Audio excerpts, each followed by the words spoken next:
That excellent, and by all physicians approved, China drink, called by the Chinians tea cha, by other nations te, alias tea, is sold at the Sultaness Head Coffee House, in Sweeting's Rents, by the Royal Exchange, London. And Thomas Garway, or Garraway at the same time, issued a broadside in which he offers tea to the public at 16 shillings to 50 shillings the pound, and proclaims its virtues. The quality is moderately hot, proper for winter or summer. The drink is declared to be most wholesome, preserving in perfect health until extreme old age. The particular virtues are these: it maketh the body active and lusty, it helpeth the headache, giddiness, and heaviness thereof, it removeth the obstructions of the spleen, it is very good against the stone and gravel, it taketh away the difficulty of breathing, opening obstructions, it is good against lipitude distillations, and cleareth the sight, it removeth lassitude, and cleanseth and purifieth adust humours and a hot liver, it is good against crudities, strengthening the weakness of the stomach, causing good appetite and digestion, and particularly for men of a corpulent body, and such as are great eaters of flesh. It vanquisheth heavy dreams, easeth the brain, and strengtheneth the memory. It overcometh superfluous sleep, and prevents sleepiness in general, a draught of the infusion being taken, so that, without trouble, whole nights may be spent in study without hurt to the body. It prevents and cures agues, surfeits, and fevers by infusing a fit quantity of the leaf, thereby provoking a most gentle vomit and breathing of the pores, and hath been given with wonderful success. It being prepared and drunk with milk and water, strengtheneth the inward parts and prevents consumptions.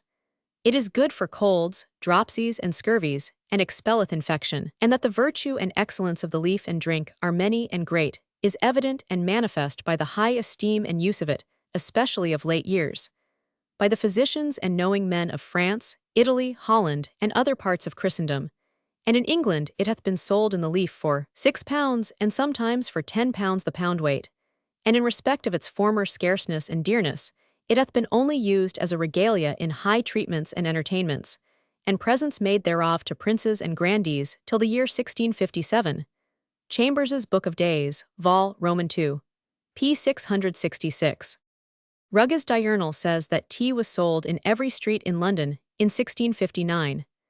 That statement we cannot believe, especially when we are reminded that a couple of pounds was a present fit for the king to receive. A couple of pounds of a commodity sold in every street in London.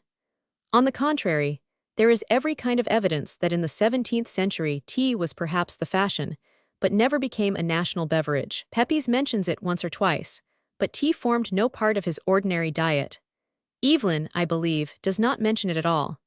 In the winter of 1683–1684 the Thames was frozen over, and in the fair that was held upon the river, tea, among other things, was sold. No one, I think, ever imagined that tea would 294 become the national beverage, excluding beer from breakfast and from the afternoon meal. A learned physician, Dr. Lister, writing at the close of the century, says that tea and coffee are permitted by God's providence for lessening the number of mankind by shortening life, as a kind of silent plague. Many attacks were made upon the tea table. It took men away from the pipe and bottle, it brought together men and women inclined for vice and gave them an opportunity. It was very costly. It offered a drink only fit for women. It destroyed the strength of man and the beauty of woman. The hostility to tea lingered during the whole of the 18th century. In 1652 the first coffee house was opened in St. Michael's Alley, Cornhill, by one Pasqua Rosie, a native of Ragusa, servant to a Turkey merchant who brought him from Smyrna. Coffee had been introduced into Oxford a little earlier. The following is a copy of Rosie's handbill, see Chambers's Book of Days, Vol. IP 170. The virtue of the coffee drink. First made, and publicly sold in England by Pasqua Rosie. The grain or berry called coffee groweth upon little trees only in the deserts of Arabia. It is brought from thence, and drunk generally throughout all the Grand Seigneurs' dominions. It is a simple, innocent thing, composed into a drink, by being dried in an oven, and ground to powder, and boiled up with spring water, and about half a pint of it to be drunk fasting an hour before, and not eating an hour after, and to be taken as hot as possibly can be endured. The which will never fetch the skin off the mouth, or raise any blisters by reason of that heat. The Turks drink at meals, and other times is usually water, and their diet consists much of fruit, the crudities whereof are very much corrected by this drink. The quality of this drink is cold and dry, and though it be drier, yet it neither heats, nor inflames more than hot posset. It so encloset the orifice of the stomach, and fortifies the heat within, that it is very good to help digestion, and therefore of great use to be taken about 3 or 4 o'clock afternoon, as well as in the morning. It much quickens the spirits and makes the heart lightsome. It is good against sore eyes, and the better if you hold your head over it and take in the steam that way. It suppresseth fumes exceedingly, and therefore is good against the headache, and will very much stop any defluxion of rheums that distill from the head upon the stomach, and so prevent and help consumptions and the cough of the lungs. It is excellent to prevent and cure the dropsy, gout, and scurvy. It is known by experience to be better than any other drying drink for people in years, or children that have any running humors upon them, as the king's evil, etc. It is a most excellent remedy against the spleen, hypochondriac winds, and the like. It will prevent drowsiness, and make one fit for business, if one have occasion to watch, and therefore you are not to drink of it after supper, unless you intend to be watchful, for it will hinder sleep for 3 or 4 hours. It is observed that in Turkey, where this is generally drunk, that they are not troubled with the stone, gout, dropsy, or scurvy, and that their skins are exceeding clear and white. It is neither laxative nor restringent. Made and sold in St. Michael's Alley in Cornhill, by Pasqua Rossi, at the sign of his own head. Evelyn, writing of the year 1637, says, "There came in my time to the call, one Nathaniel Cooppios out of Greece from Cyril the Patriarch 295 of Constantinople, who, returning many years afterwards, was made, as I understand, Bishop of Smyrna. He was the first man I ever saw drink coffee, which custom came not into England for 30 years after." The coffee houses, thus begun, multiplied rapidly. The new drink, which did not intoxicate, became popular. The coffee houses were places where men could sit and talk without getting drunk. It was a cheap amusement, and in a time of great political agitation and excitement, the coffee house became a power of immense influence. For this reason, the government became alarmed, and in 1675 endeavored to suppress the new institution. The attempt was a failure. The coffee houses were already the favorite meeting places of men of all professions and of all opinions. In the graver places where physicians, divines, and responsible merchants met, the conversation was serious over coffee and tobacco. In other coffee houses, the company were diverted with songs, music, and even tumbling. Some of the coffee houses offered the attraction of a museum of curiosities, probably things brought from the East by sailors. I have before me one of the earliest tracts on the subject of coffee. It is a doggerel poem dated 1665, called The Character of a Coffee House. How is one to know a coffee house? By the signs. And if you see the great Marat, with sash on's head instead of hat, or any sultan in his dress, or picture of a sultaness, or John's admired curled pate, or great mogul in's chair of state, or Constantine the Grecian, who 14 years was only man, that made coffee for great bashaw, although the man he never saw.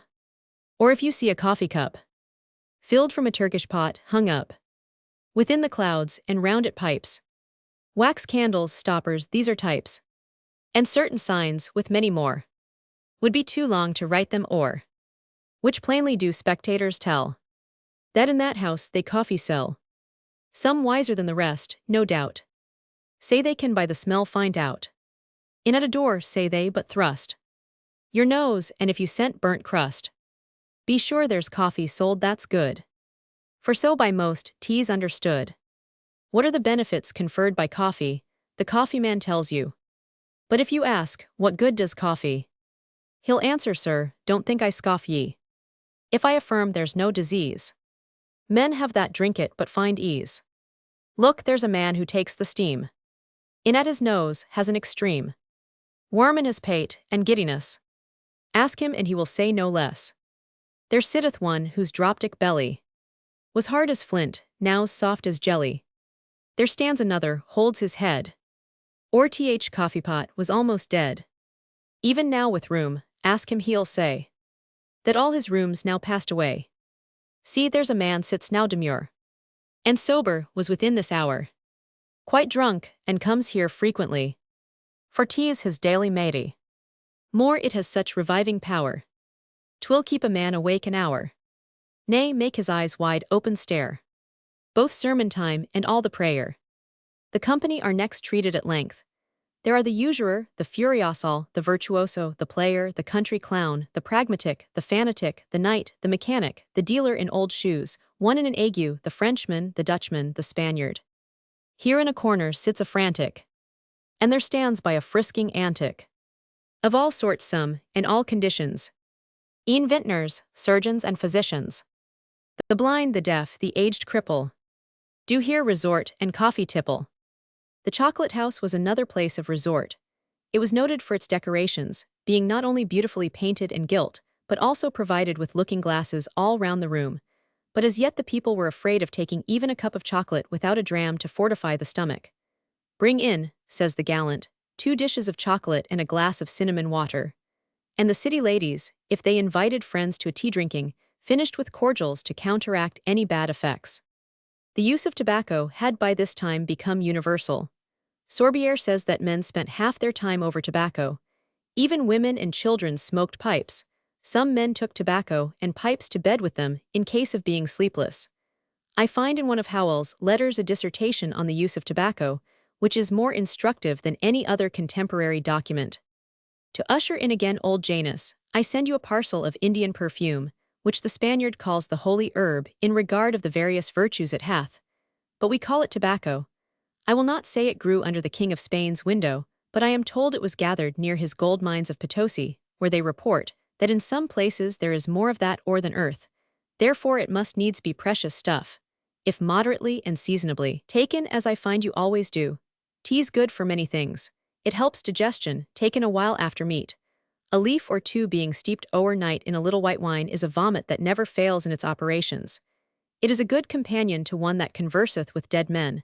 For if one hath been poring 297 long upon a book, or is toiled with the pen, and stupefied with study, it quickeneth him, and dispels those clouds that usually o'erset the brain. The smoke of it is one of the wholesomest scents that is, against all contagious airs, for it o'ermasters all other smells. As King James, they say, found true, when being once a-hunting, a shower of rain drove him into a pigsty for shelter, where he cowsed a pipeful to be taken on purpose. It cannot endure a spider or a flea with such like vermin, and if your hawk be troubled with any such being blown into his feathers, it frees him. It is good to fortify and to preserve the sight, the smoke being leaden round about the balls of the eyes once a week, and frees them from all rheums, driving them back by way of repercussion. Being taken backward, tea's excellent good against the colic, and taken into the stomach, it will heat and cleanse it. For I could instance in a great lord, my lord of Sunderland, president of York, who told me that he taking it downward into his stomach, it made him cast up an imposthume, bag and all, which had been a long time engendering out of a bruise he had received at football, and so preserved his life for many years. Now to descend from the substance of the smoke to the ashes, 'tis well known that the medicinal virtues thereof are very many, but they are so common, that I will spare the inserting of them here. But if one would try a pretty conclusion, how much smoke there is in a pound of tobacco, the ashes will tell him, for let a pound be exactly weighed, and the ashes kept charily, and weighed afterwards, what wants of a pound weight in the ashes cannot be denied to have been smoke, which evaporated into air. I have been told that Sir Walter Raleigh won a wager of Queen Elizabeth upon this nicety. The Spaniards and Irish take it most in powder or smutchen, and it mightily refreshes the brain, and I believe there's as much taken this way in Ireland, as there is in pipes in England. One shall commonly see the serving maid upon the washing block, and the swain upon the ploughshare when they are tired with labor, take out their boxes of smutchen, and draw it into their nostrils with a quill, and it will beget new spirits in them, with fresh vigor to fall to their work again. In Barbary and other parts of Africa, it is wonderful what a small pill of tobacco will do. For those who used to ride post through the sandy deserts, where they meet not with anything that's potable or edible, sometimes 3 days together, they used to carry small balls or pills of tobacco, which being put under the tongue, it affords them a perpetual moisture, and takes off the appetite for some days. Chapter 2. Dress and Manners. On the homely subject of washing, an excellent little paper may be found in Chambers's Book of Days. What were the things put out for the lavender or laundress? The common people wore neither shirts nor socks nor any underclothing at all. Towels, napkins, tablecloths, sheets, pillowcases were the things that were washed, in all houses except the very poorest. The medieval inventories of furniture show that pillows and cushions were much used in every house. Of personal things, linen shirts were not anciently worn even by great and rich nobles. 299 They wore their splendid velvets and silks next to the skin. The poor man was dressed in black coarse woolen, with, if he were fortunate, some kind of cloak. There were no nightshirts. When ladies began to use nightdresses, they were of costly material which would not wash. Anne Boleyn slept in a nightdress of black satin, bound with black taffeta and edged with black velvet. Queen Elizabeth slept in velvet lined in fur. From Contemporary Engravings by Haller. A washing tally preserved at Haddon Hall, supposed to be of Charles I's time, enumerates all the different articles then sent to the wash.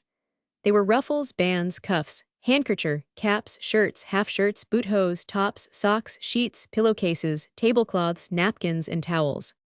Most of these names require no explanation. The band was the white collar round the neck, which was either starched to stand up or else it lay upon the shoulders. The box that kept them was called a bandbox. Boot-hose were like tights of the present day, drawn up the whole length of the leg. The sock, sometimes embroidered, was drawn over the hose to the calf of the leg. It was customary when the washing was done at home for the women to begin at midnight or very early in the morning. Pepys complains of being disturbed in the night by the laundresses. The basket in which the linen was thrown was called the buck or the buck basket.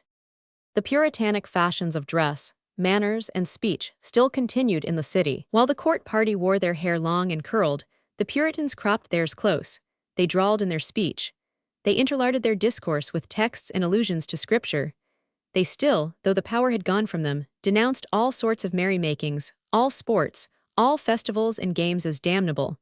Still they continued to find their chief joy and solace at a sermon. There was reason for this.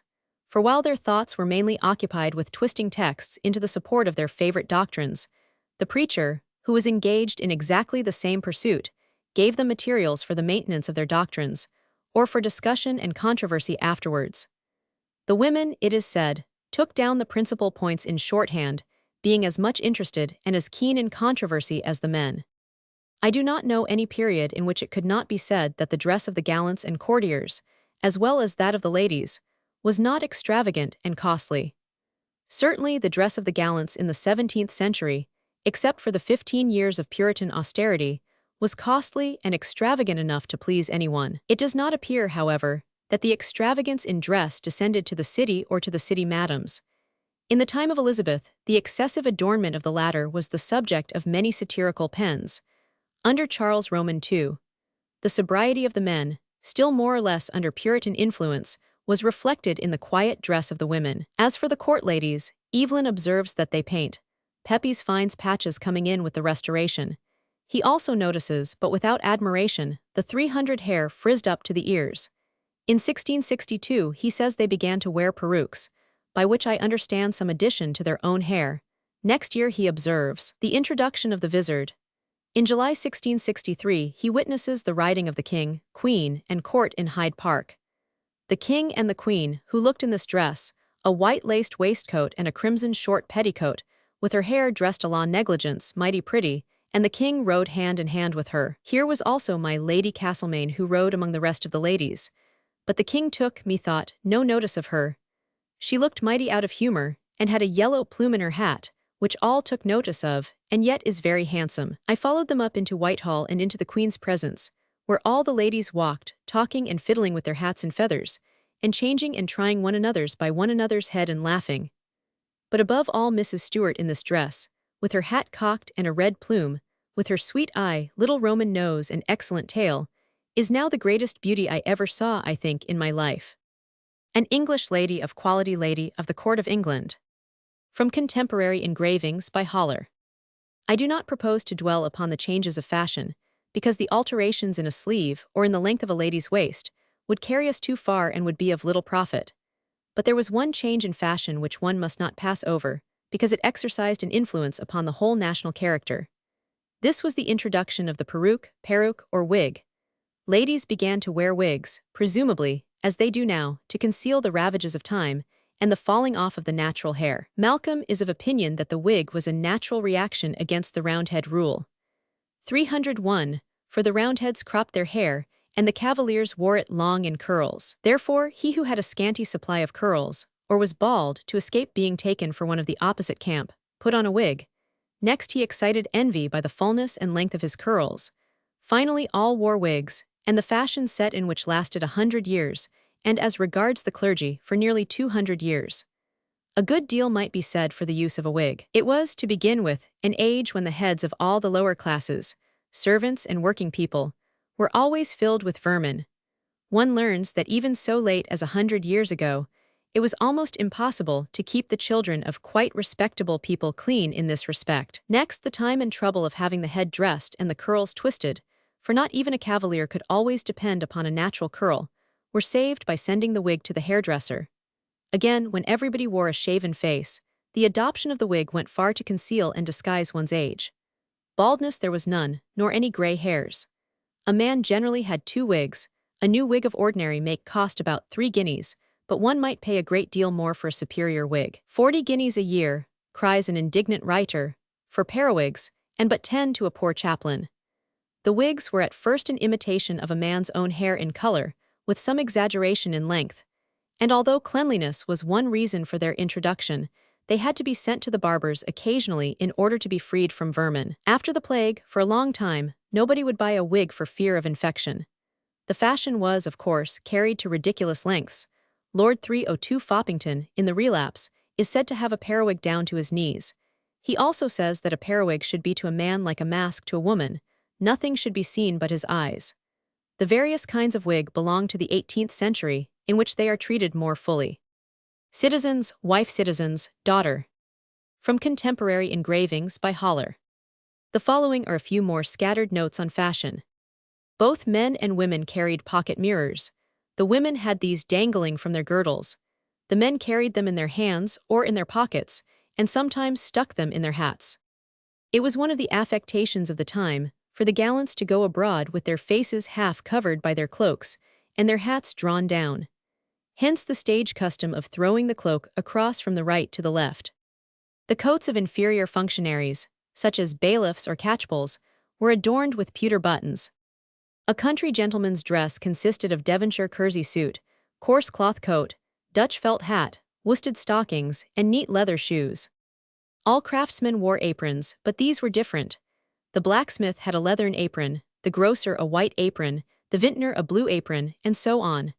One could formerly recognize a man's trade by his dress and appearance.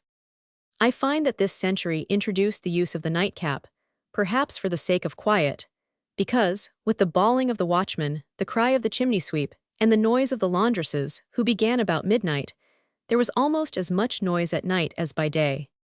If men disfigured themselves with wigs, the women heightened their charms, as they believed, by sticking little bits of black taffeta on their faces. The fashion began in the Commonwealth, when ladies began to cut out stars, circles, and even figures representing a coach and four, and stick them upon their cheek, forehead, or chin. Her patches are of every cut. For pimples and for scars. Here's all the wandering planets' signs. And some of the fixed stars. Like the fashion of the wig, the patch lasted more than 100 years. Indeed, it lasted even into the 19th century. And in 1826, a lady, speaking of a toilet table, speaks of the patch boxes upon it. This proves, I take it, that the patch box still retained its position on the table, though the use of it had been abandoned. I have one of these patch boxes. It is of silver, about the same size as a snuff box, but a great deal deeper. Ladies painted as well as patched. They prepared their faces for the paint with oil. The page, the silent woman, says that my lady kisses me with her old face and puts a peruke on my head. They seem all to have worn a peruke. Mrs. Otter, according to her husband, has a peruke like a pound of hemp, made up in 303 shoe threads. They understood the art of making up. Her teeth were made on the Blackfriars, both her eyebrows in the Strand, and her hair in Silver Street. She takes herself asunder when she goes to bed into some 20 boxes, and about noon next day is put together again like a great German clock. In walking with a lady, the custom was to take her fan and play with it for her. A fine gentleman displayed his fashion and his grace by the way he handled and waved the fan. There was a pretty custom observed by gentlefolk on the 1st of May. The maypoles had been restored, but the old dances were well nigh forgotten. The people on this day flocked to Hyde Park, but gentlemen escorted their mistresses into the country to bid welcome to the spring. There was always a collation in the 17th century to mark the day or the function, whichever it was. English, gentle, woman noble gentlewoman of England.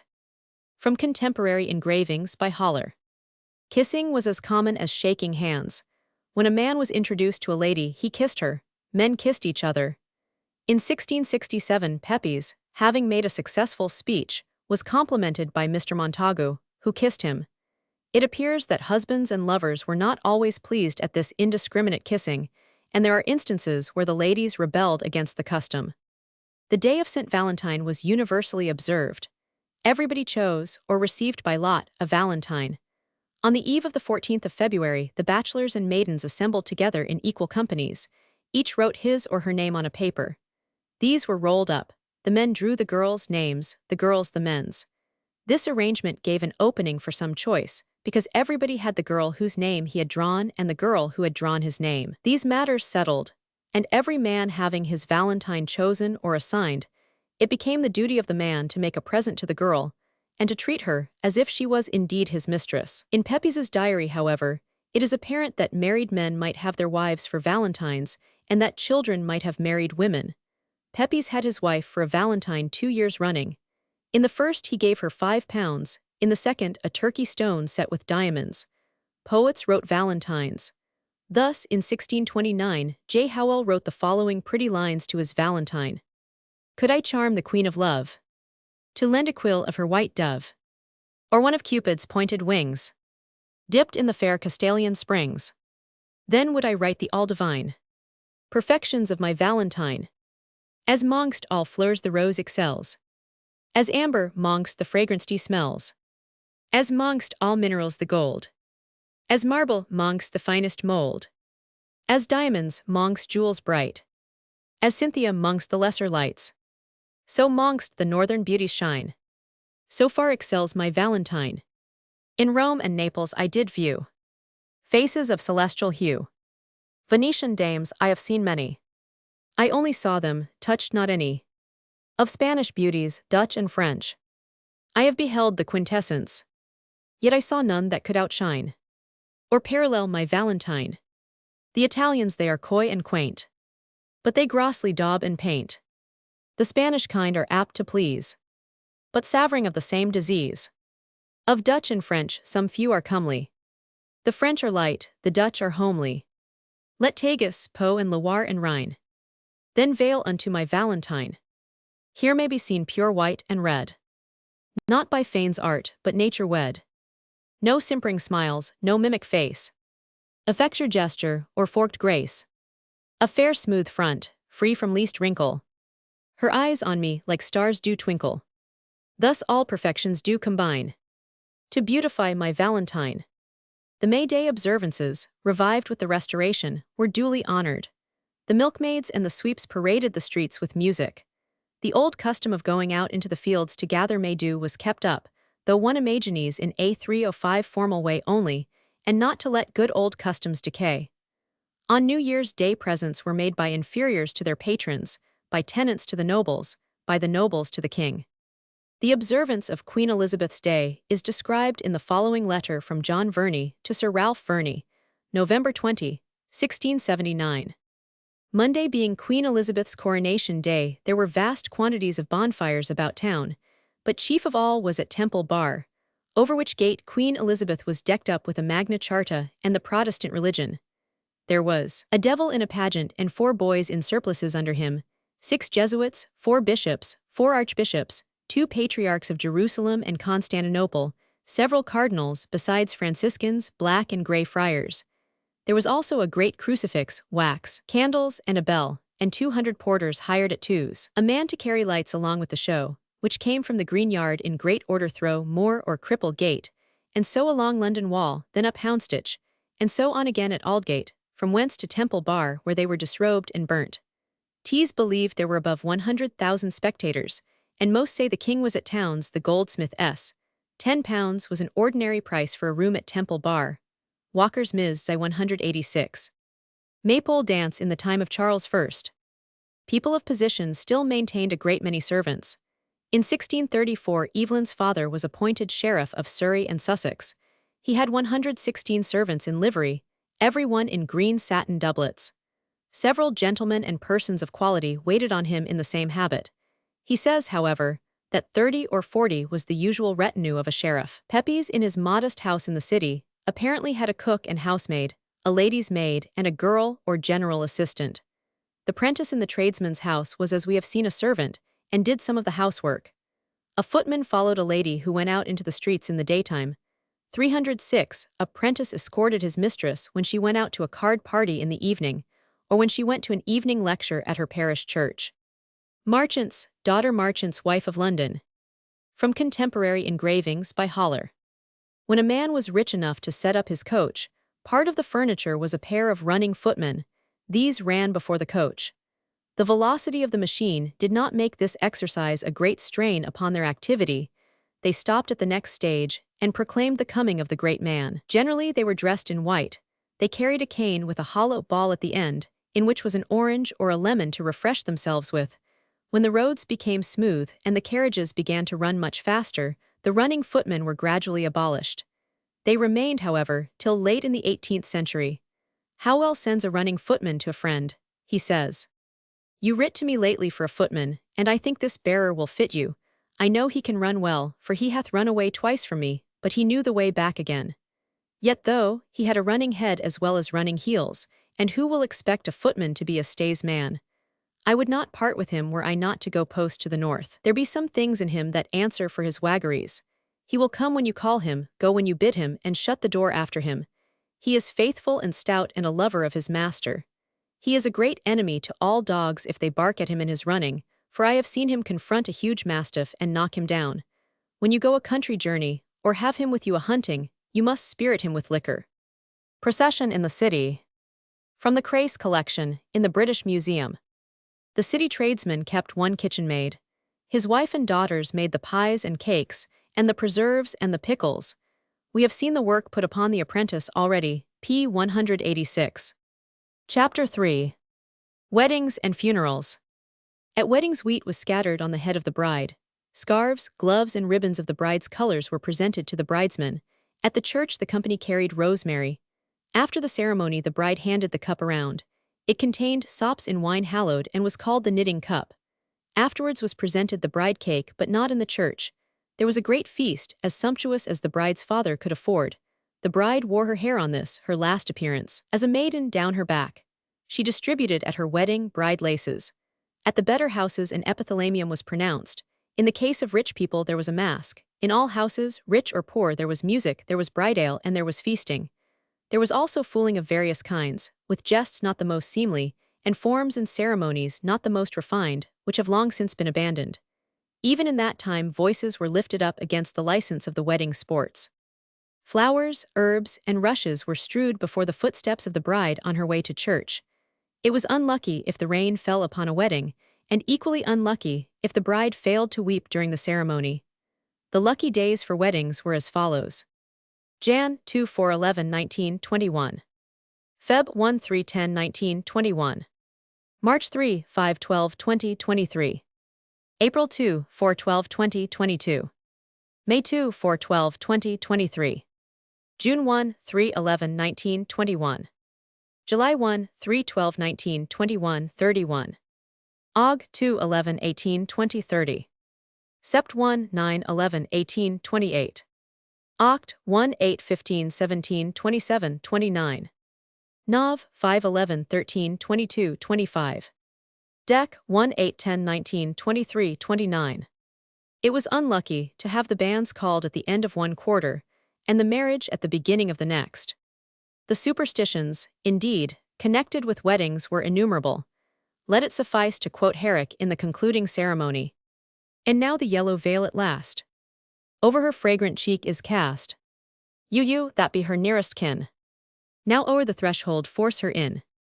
But to avert the worst, let her fillets first knit to the posts this point, remembering to anoint the sides for 'tis a charm, strong against future harm, and the evil deads, the which there was hidden by the witch corp bearer in the time of a plague at London."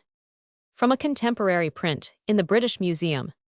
The funeral customs are described in the following antic, Rep. Roman 4, 585.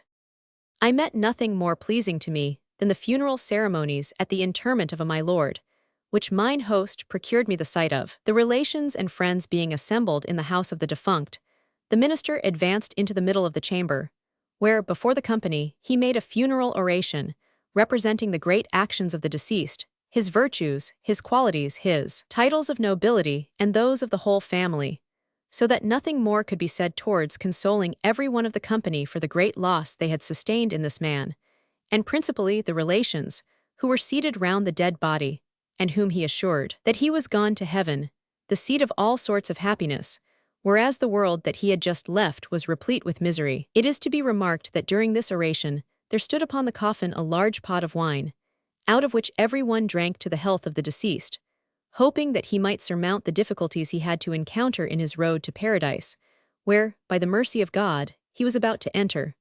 On which mercy they founded all their hope, without considering their evil life and that God is just. This being finished, 6 men took up the corpse, and carried it on their shoulders to the church. It was covered with a large cloth, which the 4 nearest relations held each by a corner with one hand, and in the other carried a bough. The other relations and friends had in one hand a flambeau, and in the other a bough, marching thus through the street, without singing or saying any prayer, till they came to the church, where, having placed the body on trestles and taken off the cloth from the coffin, which is ordinarily made of fine walnut tree, handsomely worked and ornamented with iron bandages, 310 chased in the manner of a buffet, the minister then ascended his pulpit, and every one being seated round about the coffin, which is placed in a kind of parade in the middle of the church, he read a portion of Holy Scripture concerning the resurrection of the dead, and afterwards sang some psalms, to which all the company answered. After this he descended, having his bough in his hand like the rest of the congregation. This he threw on the dead body when it was put into the grave, as did all the relations, extinguishing their flambeaux in the earth with which the corpse was to be covered. This finished, every one retired to his home without farther ceremony. Poor people seemed to have been lowered into the grave, either quite naked, or wrapped in a shroud without any coffin. Chapter 4. Places of resort.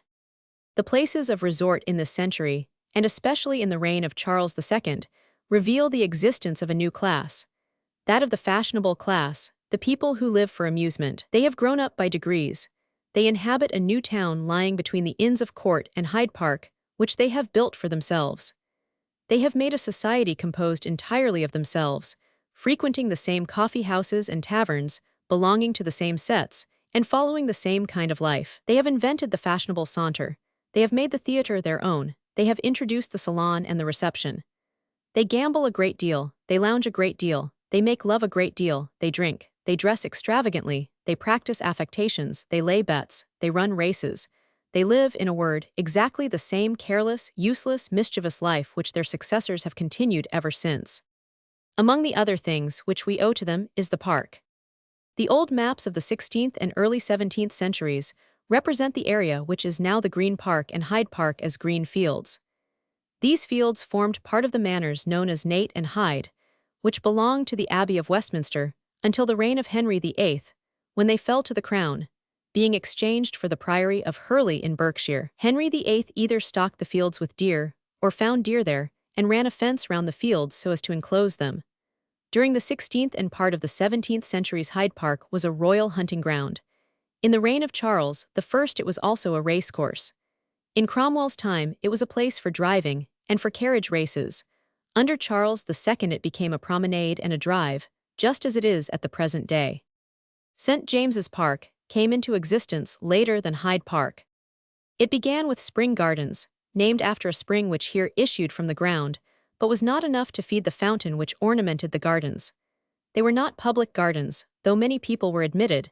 They contained 312 orchards of fruit trees, lawns and bowling greens, a bathing pond, and a butt for archery practice. James I kept some of his menagerie in these gardens. In Charles I's reign an ordinary was allowed to be kept here. It was 6 shillings a head, and all day long there was tippling under the trees with frequent quarrels. Charles was much offended by these unseemly broils and shut up the place. An enterprising barber, however, came to the rescue of the players, and set up a large establishment between St. James's Street and the Haymarket, where were 2 bowling greens, a tavern, an ordinary, card tables, and rooms for gaming of all kinds. Spring gardens were opened again during the Civil War, with the old customs of drinking. It was, however, provided that the gardens should be closed on public fast days. In 1654 they were closed altogether. Evelyn May 10 has an entry. My Lady Gerard treated us at Mulberry Garden, now the only place of refreshment about the town for persons of the best quality to be exceedingly cheated at, Cromwell and his partisans having shut up and seized on Spring Gardens, which, till now, had been the usual rendezvous for the ladies and gallants at this season. In 1658 it was open again, for Evelyn collation there on his way to see a coach race in Hyde Park. The best account of the garden is one quoted by Larwood, from a character of England 11. The enclosure is not disagreeable, for the solemnness of the grove, the warbling of the birds, and as it opens into the spacious walks of St. James's. But the company walk in it at such a rate, as you would think all the ladies were so many Atalantas contending with their wooers, and there was no appearance that I should prove the Hippomenes, who would with very much ado keep pace with them. But as fast as they run, they stay there so long as if they wanted not time to finish the race. For it is usual here to find some of the young company till midnight, and the thickets of the gardens seem to be contrived to all advantages of gallantry, after they have been refreshed with the collation, which is here seldom omitted, at a certain cabaret in the middle of this paradise, where the forbidden fruits are certain trifling tarts, neat stongues, salacious meats, and bad Rhenish wine, for which the gallants pay sauce, as indeed they do at all such houses throughout England, for they think it a piece of frugality beneath them to bargain or account for what they eat in any place, however unreasonably imposed upon. But thus those mean fellows are enriched, beggar and insult over the gentlemen. I am assured that this particular host has purchased within few years 5,000 livres of annual rent, and well he may, at the rate these prodigals pay. J. Larwood, The Story of the London Parks. A more detailed description shows us a garden laid out in square beds, each 20 or 30 paces in length and breadth, and surrounded with hedges of red currants, roses, and shrubs. In the beds were growing strawberries and vegetables, the borders were lined with flowers, and fruit trees were growing up the walls. Pepys took his wife, his 2 servants, and his boy there on the King's birthday, 1662. Visitors could help themselves, apparently, for the servants gathered pinks from the borders. The building of houses about Charing Cross destroyed the rural charm of these gardens. Part of them were built upon. A small part still remains at the back of the street, now called Spring Gardens. Evelyn has mentioned the Mulberry Gardens. This place was on the site of Buckingham Palace. James I in 1609, following the example of Henry IV of France, endeavored to establish a silk-growing industry. With this object he sent out to the various counties mulberry trees by the 100,000. He enclosed 4 acres of St. James's Park, and planted them with mulberry trees. In Cromwell's time the gardens were sold. At the Restoration they returned to the king, who threw them open. They became for a time the fashionable resort.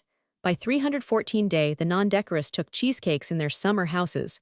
At night they were the haunt of gentlemen and ladies that made love together, till 12 o'clock at night the pretty least. There were arbors for supper parties. There were also dark paths in the wilderness. Dryden used to take Mrs. Reeve, an actress of Killigrew's company, to the Mulberry Gardens. The place was closed about the year 1675. St. James's Park. From the Crace collection, in the British Museum. St. James's Park began as a marshy piece of ground overflowed by the river at high tides, stretching out between St. James's Hospital and Thorney Island. The hospital, founded by the citizens of London, before the time of any man's memory, was intended to receive 14 poor sisters, maidens, who were leprous. They were placed in this house to live chastely and honestly in divine service. It was endowed with land sufficient to maintain these unfortunate women in comfort. They possessed as well a brotherhood of 6 chaplains and 2 laymen. And in 1290 Edward I gave them a fair, to be held for 7 days, beginning on St. James's Eve, July 24. The house is said to be mentioned in an mise in the Catanian Library of the year 1100. It was, therefore, certainly the oldest hospital belonging to London. It was rebuilt in the reign of Henry III. In 1450, after there had been many disputes with the Abbey of Westminster over alleged rights of visit, Henry VI placed the house in the perpetual custody of Eton College. Henry VIII acquired it by purchase in 1537, and according to Stowe, compounded with the inmates. It has been stated that only one sister received a pension. I think the two statements may be reconciled. Thus the dread of leprosy had by this time vanished. There were very few lepers left in the country, if any. At the hospital of Sherburn, Durham, which originally contained 5 convents of lepers of both sexes, i.e. 65 persons, in 1593 the house contained only men, sick or whole, lepers or wayfaring. Surtees' History of Durham says that it would have been difficult, long before, to find a single leper in the country.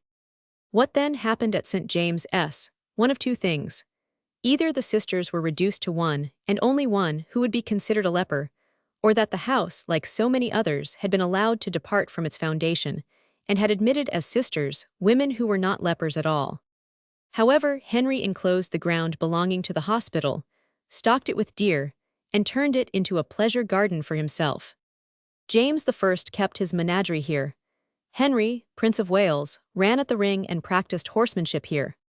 During the Commonwealth the park was not sold, but preserved, though the deer seemed to have run away. A certain number of people were privileged to walk in the park. Then Charles came back and began at once to improve the park. He 315 constructed the canal, or ornamental water, he laid out the mall, he made a rising ground beside Rosamond's Pond, he erected beautiful avenues of trees. More than this, he opened the park and gave a new place of resort, much finer than it had ever before enjoyed, to the fashionable world of London. The literature of the period is full of the park and its frequenters. New spring gardens at Vauxhall were formed in imitation of the old, and were named after them. Evelyn mentions the place in 1661, Pepys 1665, he calls it Vauxhall. He went there in June and in July. On the latter day he did not find a single guest there. There were, however, plenty of guests at other times. Pepys observes how the young fellows take hold of every woman in the place. He heard the nightingale sing, he heard the fiddles and the harp and the Jew's trump, he heard the talk of the young men. Lord, their mad talk did make my heart ache. He had cheesecakes, syllabubs, and wine in the gardens, and as at the theatre, he and his wife were not ashamed to be seen when the company was notoriously profligate, and the women notoriously devoid of virtue. Gray's Inn Gardens was another place of resort, probably for lawyers and their ladies. For the people of Holborn and Fleet Street, there were the Lamb's Conduit Fields. These spacious fields extended from Tottenham Court Road to Gray's Inn Road, and as far to the north as what is now the Euston Road. There were no houses upon them in the 17th century, except Lamb's Conduit, erected in 1577. For the city there were the Moor Fields, then enclosed, planted with trees and surrounded by shops. There were the Hoxton Fields, the Spa Fields of Clerkenwell, and the White Conduit Fields. It was the especial happiness of London at this time that from any part of the city the open country was accessible within a quarter of an hour.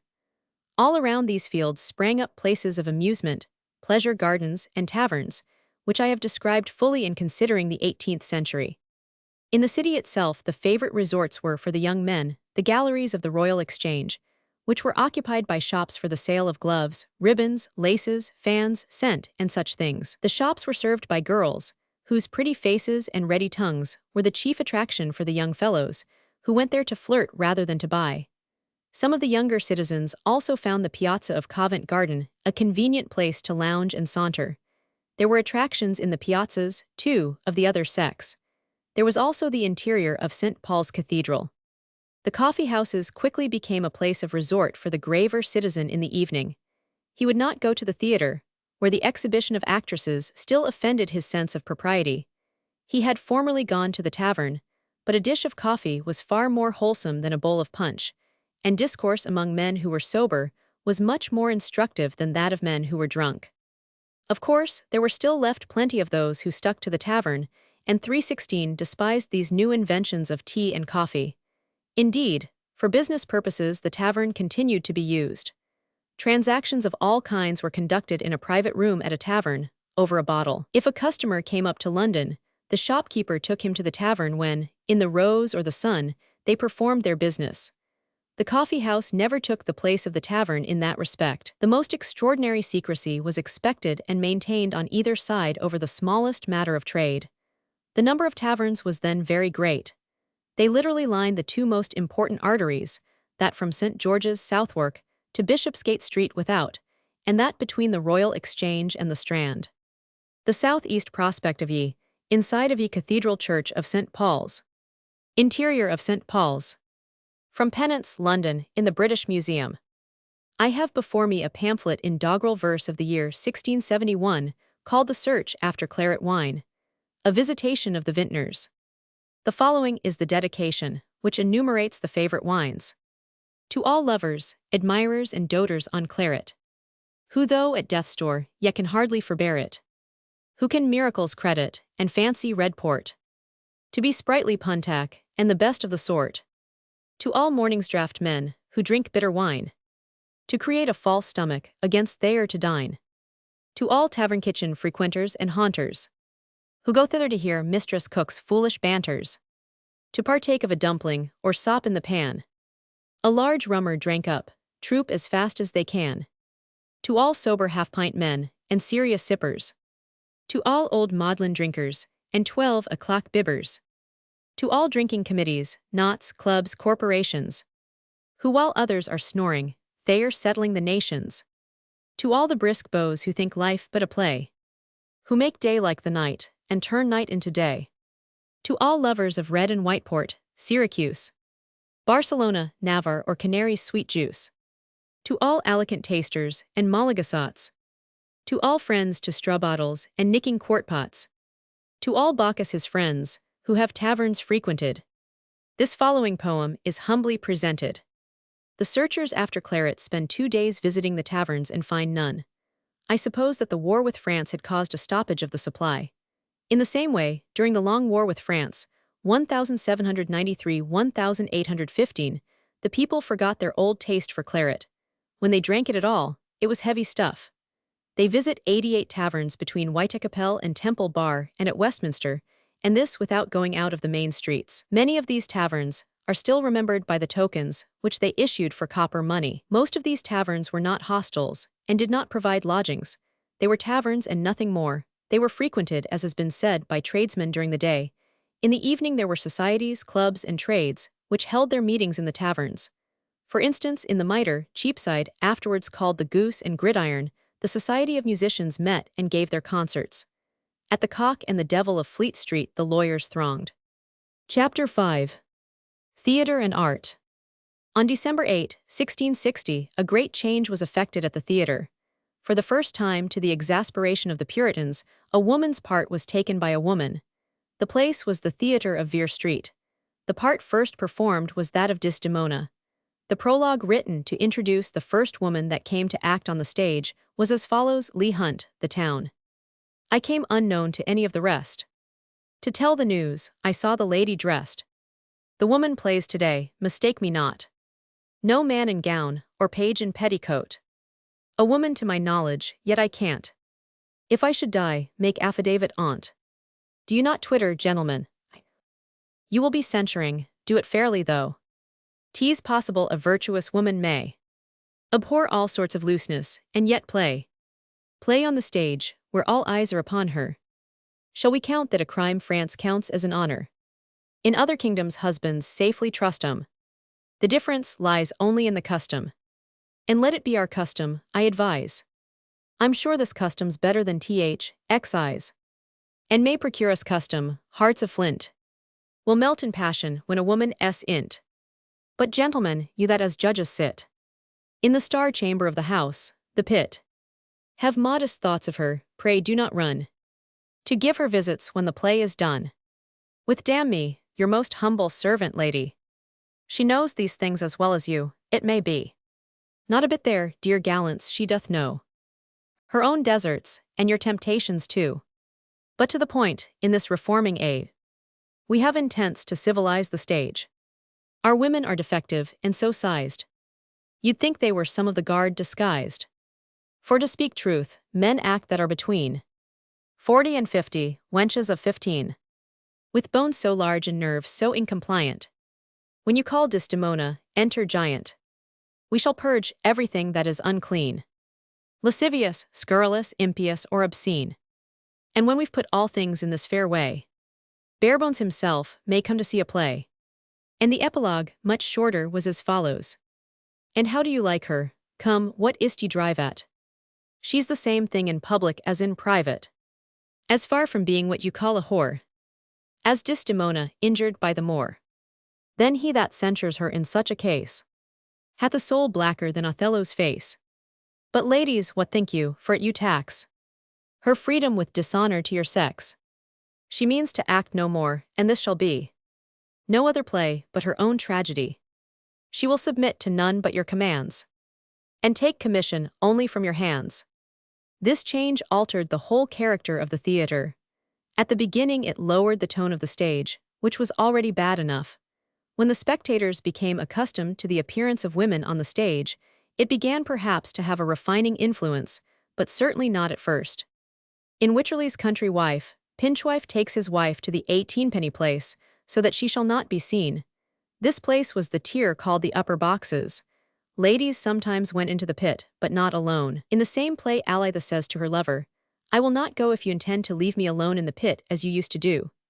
Ladies, however, for the most part, went into the first tier or dress circle, where they received visits from their friends. Lord Foppington says, "After dinner I go to the play, where I amuse myself till 9 o'clock with looking upon the company, and usually dispose of an hour more in leading them out." The tickets were to the boxes 4s, to the pit, half a crown, to the upper boxes 1s, 6d, and to the gallery 1s. There were only 2 theatres, the King's and the Duke of York's. The seats were simple benches without backs. Pepys, a great lover of the stage, commends the improvement of the theatre since the Restoration. "The stage is now by his pains 1,000 times better and more glorious than ever heretofore. Now, wax scandals, and many of them, then, not above £3 of tallow, now all things civil, no rudeness anywhere, then, as in a Bear Garden. Then 2 or 3 fiddlers, now 9 or 10 of the best, then, nothing but rushes upon the ground and everything else mean. And now all otherwise. Then, the Queen seldom, and King never would come. Now, not the King only for state, but all civil people do think they may come as well as any. He tells me that he hath gone several times, 8 or 10 times, he tells me hence to Rome to hear good musique. So much he loves it, though he never did sing or play a note, that he hath ever endeavoured in the late King's time, and in this to introduce good musique, but he never could do it, there never having been any musique here better than ballads. Nay, says, Hermit Poor and Chevy Cheese was all the musique we had, and yet no ordinary fiddlers get so much money as ours do here, which speaks our rudeness still." Pepys, Vol. Roman 6. pp. 171, 172. Bankside had long since ceased to be the chosen seat of the drama. The Globe, after being burned down and rebuilt, was finally pulled down in 1644. The Rose, the Swan, and the Bear Garden had met the same fate. The Fortune Theatre was destroyed by soldiers in 1549. The Curtain had become, before it was pulled down, a place for prize fights. Blackfriars Theatre, after standing empty for some years, in accordance with the law, was pulled down in 1655. Inside of the Duke's Theatre, Lincoln's Inn Fields. As it appeared in the reign of King Charles II, from a contemporary print. In 1642, the Parliament commanded the cessation of plays on the ground that public sports do not well agree with public calamities, nor public stage plays with the seasons of humiliation. So the houses were closed. Then, as always happened, the law was timidly and tentatively broken. The theatres began again. In 1647, 321, however, a second ordinance appeared calling upon the magistrates to enter houses where performances were going on and to arrest the performers. This ordinance proving of more effect, a third and more stringent law was passed denouncing stage plays, interludes, and common plays as the occasion of many and sundry great vices and disorders, tending to the high provocation of God's wrath and displeasure, ordered the destruction of all galleries, seats, and stages of the theatre. This settled the question for the time. Most of the actors went off to fight for the king, a few remained, and gave private performances at the residences of noblemen. In 1658, Davenant opened the old Cockpit Theatre in Drury Lane for performances of declamation and music without being molested. Probably he ascertained beforehand what the Protector would do. On the Restoration, a bookseller of dramatic propensities took possession of the Cockpit, where he played with his 2 apprentices, Betterton and Kynaston. Killigrew and Davenant obtained patents for opening theatres, Killigrew's company to be called the King's Servants, Davenant's to be called the Duke of York's Servants. Davenant associated with himself the dramatic booksellers, and after a season at the PHNix went to the new theatre in Lincoln's Inn Fields, and from there to the larger theatre in Dorset Garden, Fleet Street, a place more commodious because it was on the river, the Great Highway of London. Killigrew began at the Red Bull in St. John's Street, going from that place, which seems to have been out of the way, to Gibbons' tennis court in Clare Market. He then proceeded to build a new theatre in Drury Lane, not far from the PH Nicks. The new theatre opened with Beaumont and Fletcher's comedy of The Humorous Lieutenant on April 8, 1663. 10 of the company were in the royal household, and had allowances of scarlet cloth and lace for liveries. Did they wear the livery on the stage? It was here that Charles fell in love with Nell Gwynn. She was playing Valeria in Dryden's Tyrannic Love. She died on the stage and then jumped up and spoke the epilogue. "O poet, damned dull poet, who could prove so senseless to make Nelly die for love? Nay, what, yet worse, to kill me in the prime of Easter time, in tart and cheesecake time." Here Pepys saw her, was presented to her, and kissed her, and a mighty pretty soul she is. And again, he mentions how he saw her in a part called Florimel, a comical part done by Nell that I never can hope to see the like done again by man or woman. It is sometimes stated that the theatres of the time were still without a roof. This appears to be incorrect. Pepys mentions the inconvenience of rain. "To the king's house, and saw the silent woman. Before the play was done it fell such a storm of hail that we in the pit were fain to rise, and all the house in disorder." A few years later, however, he notes, May 1, 1668, another visit to the same theatre, 322, where he saw the surprisal, and mentions a disorder in the pit by its raining in from the cupola at top, it being a very foul day. There was therefore some kind of dome or cupola open at the side. From a contemporary print. Go to transcription of text. The time of commencing the performance was 3, so that the theatre, at all events for the first part of Charles's reign, was an afternoon amusement. The doors were thrown open soon after noon. Pepys on one occasion went to the theatre a little after noon. The doors were not then open, but they were thrown open shortly afterwards. On entering the pit he found many people there already, having got in by private ways. As he had had no dinner, he found a boy to keep his seat, and went outside to get some dinner at the Rose Tavern, Wills, Russell Street. The play was constantly changed, and the popularity of the rival houses continually varied. On one occasion, on arriving at Drury Lane at 3, the hour for beginning, Pepys found not one single person in the pit. However, some came late, and there was a performance after all. The new fashion of having women instead of boys for the female parts was so popular that plays acted by women alone were actually presented. One of the plays then performed, Killigrew's Parson's Wedding, is described as obscene and loose, for which reason it was thought fittest for women to play. The wearing of masks at the theatre, which was common among ladies, was due to the disgraceful license of the dramatist. One would think, however, that if ladies disliked the grossness, they might stay away. Perhaps it was rather due partly to the desire of not attracting public attention, partly to the charm of the mysterious.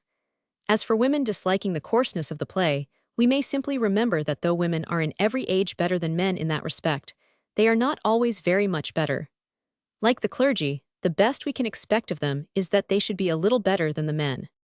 The 17th century witnessed the splendor and the death of the mask.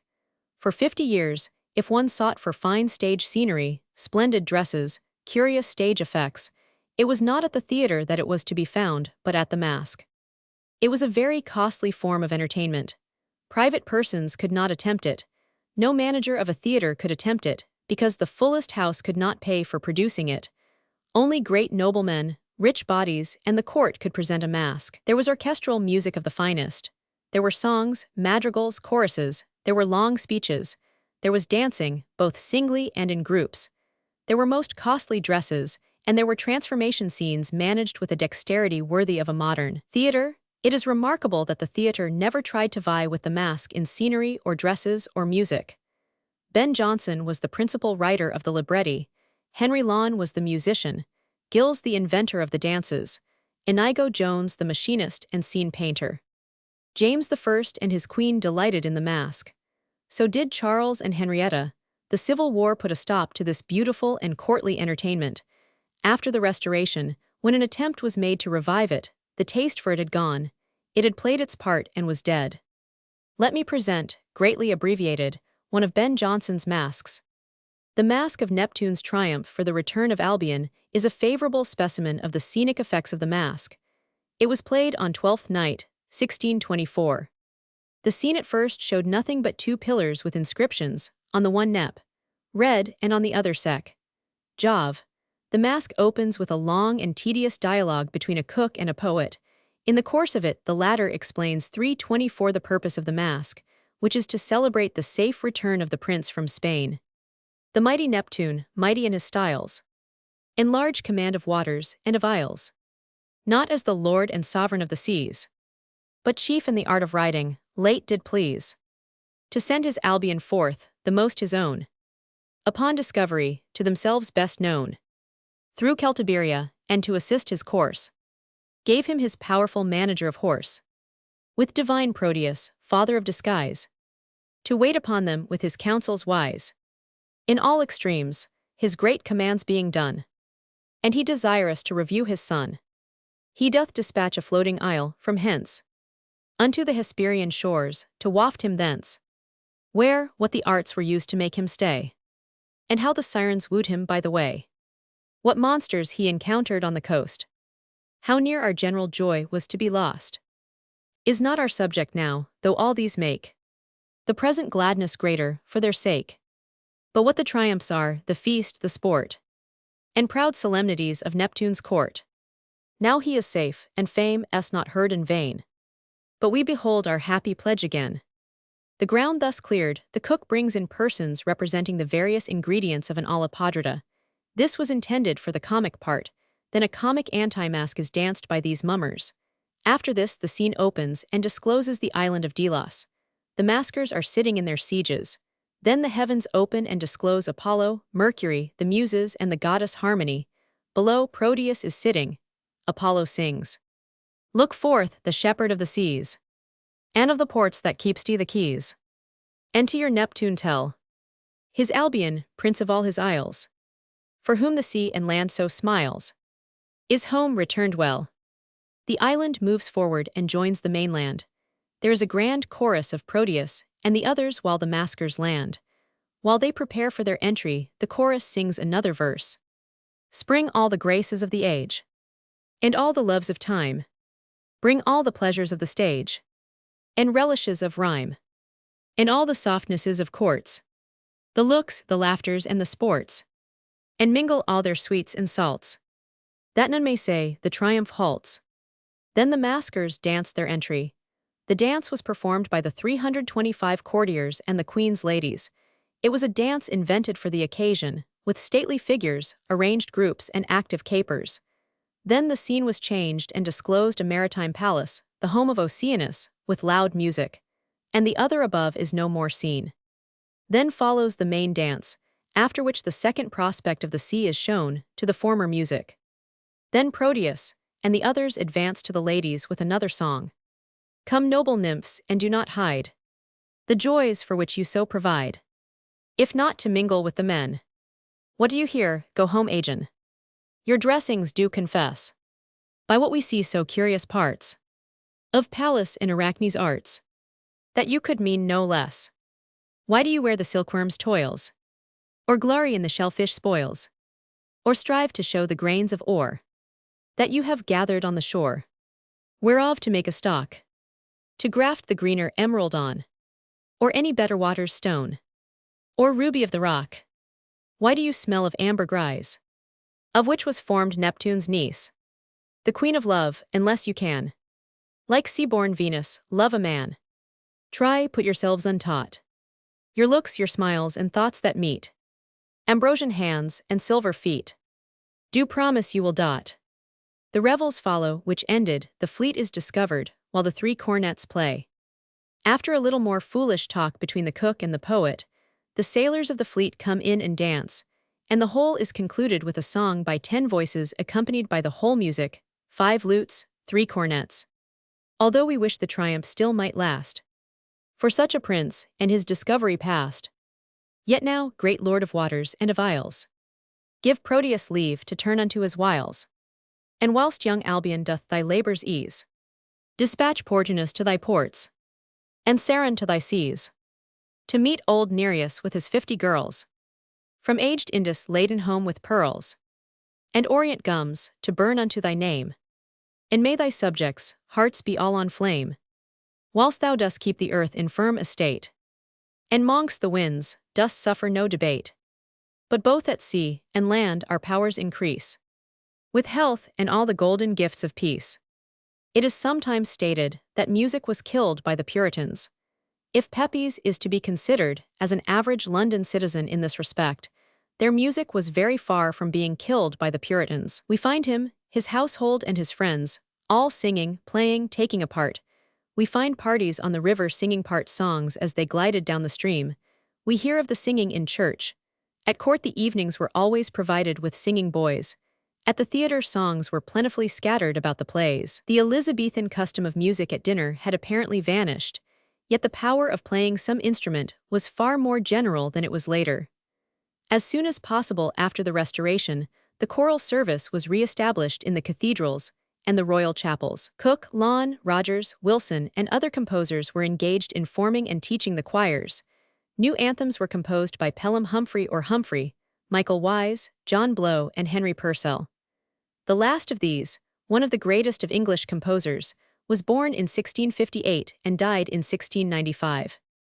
It was common for people of rank to attend the service of the Chapel Royal at Whitehall, or that of St. Paul's Cathedral. At Oxford an association was formed, consisting of the leading scholars and professors of the university, for the purpose of promoting the study and practice of music, vocal and instrumental. It is true that in the 18th century music seems to have deserted the English household. Perhaps in the 17th, it lingered only among the better sort, and had already been killed in the circles affected by the sour Puritanism of the time. The condition and advancement of painting in the century may be briefly considered. The soil was prepared for the development of the fine arts by the learning, scholarship, and travel of the English nobles and scholars. About the year 1615, the Earl of Arundel began to collect pictures, statues, vases, and gems. Prince Henry began a collection which at his death passed to his brother Charles. On his accession, Charles began to increase the royal collections begun by Henry VIII and continued slowly by his successors. Charles bought the whole of the cabinet of the Duke of Milan for £18,000. The cartoons of Raphael were acquired in Flanders by the agency of Rubens. Whitehall Palace contained 460 pictures, of which 28 were by Titian, 11 by Correggio, 16 by Giulio Romano, 9 by Raphael, 4 by Guido, and 7 by Parmigiano. Van Dyck, the greatest among the pupils of Rubens, came over to this country and remained here for life. In 1630 Rubens himself came over, not as a painter but as an ambassador. However, he consented to paint the ceiling of the banqueting hall at Whitehall. Charles planned an Academy of Arts, but like everything else, it had to be set aside.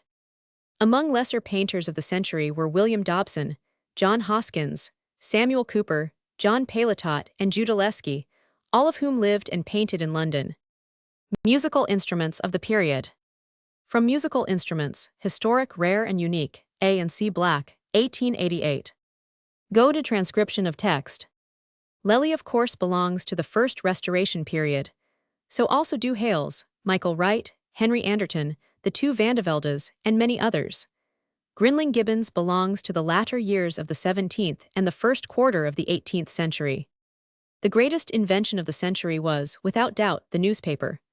As far as this country is concerned, setting aside the apocryphal history of the English Mercury, its first newspaper was started in London by Nathaniel Butter, with whom were associated Nicholas Bonner, Thomas Archer, Nathaniel Newberry, William Shepherd, Bartholomew Downes, and Edward Aller. The sheet was called the Weekly News, and it is believed to have begun on May 23, 1622. In the same year the London Weekly Courant also began. 20 years later the Mercurius Clericus, 1641, was started in the interests of the clergy, the Mercurius Britannicus, 1642, the Mercurius Civicus, 1643, the Mercurius Politicus, a parliamentary paper, and Mercurius Pragmaticus, a royalist paper. About the year 1663, the kingdom's intelligence was started, and this was incorporated with the London Gazette when that was founded in 1665. Of course it was not long before the power of the press was discovered. The government began to subsidize the papers, private persons began to pay for notices in them, and trade advertisements began to appear. All these papers were weekly. In 1695, however, the Post Boy appeared, the first daily paper. Chapter 6. Sports and Amusements. A list of sports in 1600 is quoted in Furnival's notes to Stubbs, Part I Series Roman 6. Number 6, p. 316. Man, I dare challenge thee to throw the sledge. To eump or leap o'er a ditch or hedge. To wrestle, play at stooleball or to run. To pitch the bar, or to shoot off a gun. To play at loggets, 9 holes or 10 pins. To try it out at football by the shins. At tic-tacky, Irish, naughty, maw and rough. At hot cockles, leapfrog or blindman buff. To drink half pots, or deal at the whole can.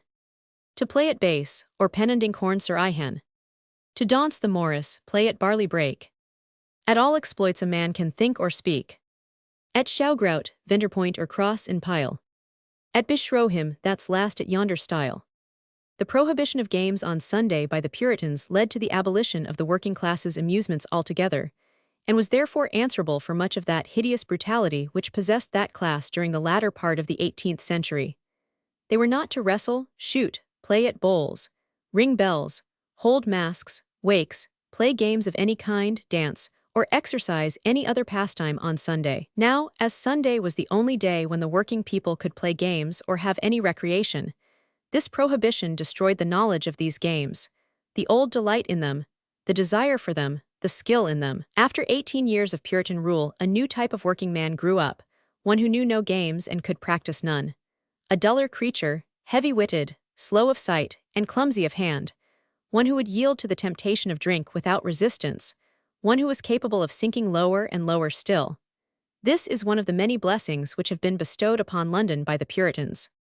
For winter amusements, the better class had a variety of games, such as cards, tables, dice, shovelboard, chess, the philosopher's game, small trunks, shuttlecock, billiards, music, masks, singing, dancing, all games, frolics, jests, riddles, catches, 329 purposes, questions and commands, merry tales of knights errant, queens, lovers, lords, ladies, giants, dwarfs, thieves, cheaters, witches, fairies, goblins, friars. Malcolm XII has picked this list out of Burton. Sports of the period.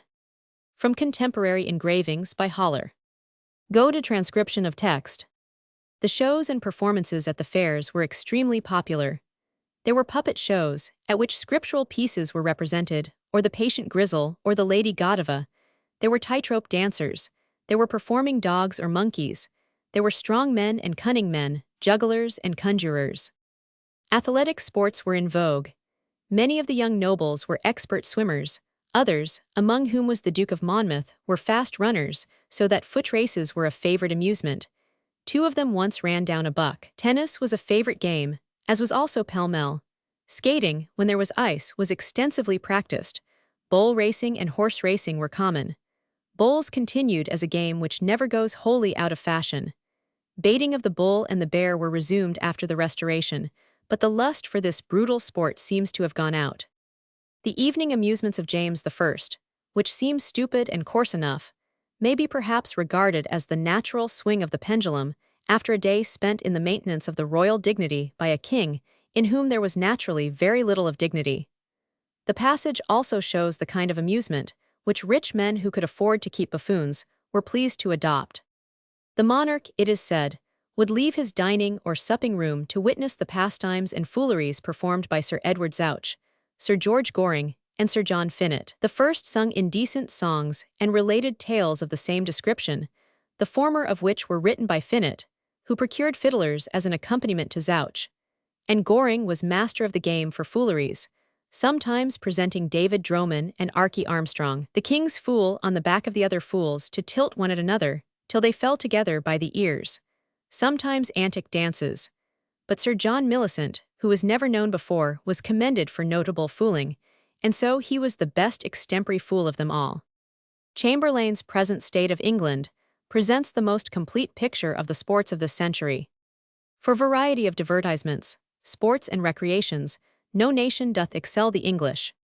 The king hath abroad his forests, chases, and parks, full of variety of game, for hunting red and fallow deer, foxes, otters, hawking his paddock courses, horse races, etc., and at home, tennis, pell-mell, billiard, comedies, opera, masquerades, balls, ballets, etc. The nobility and gentry have their parks, warrens, decoys, paddock courses, horse races, hunting, coursing, fishing, fowling, hawking, setting dogs, tumblers, lurchers, duck hunting, cockfighting, guns for birding, low bells, bat fowling, angling, nets, tennis, bowling, billiards, tables, chess, draughts, cards, dice, catches, questions, purposes, stage plays, masks, balls, dancing, singing, all sorts of musical instruments, etc.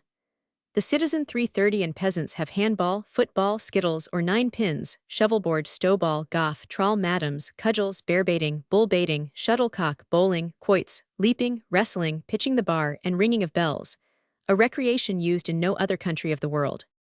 Amongst these, cock-fighting seems to all foreigners too childish and unsuitable for the gentry, and for the common people bull-baiting and bear-baiting seem too cruel, and for the citizens, football and throwing at cocks, very uncivil, rude, and barbarous within the city.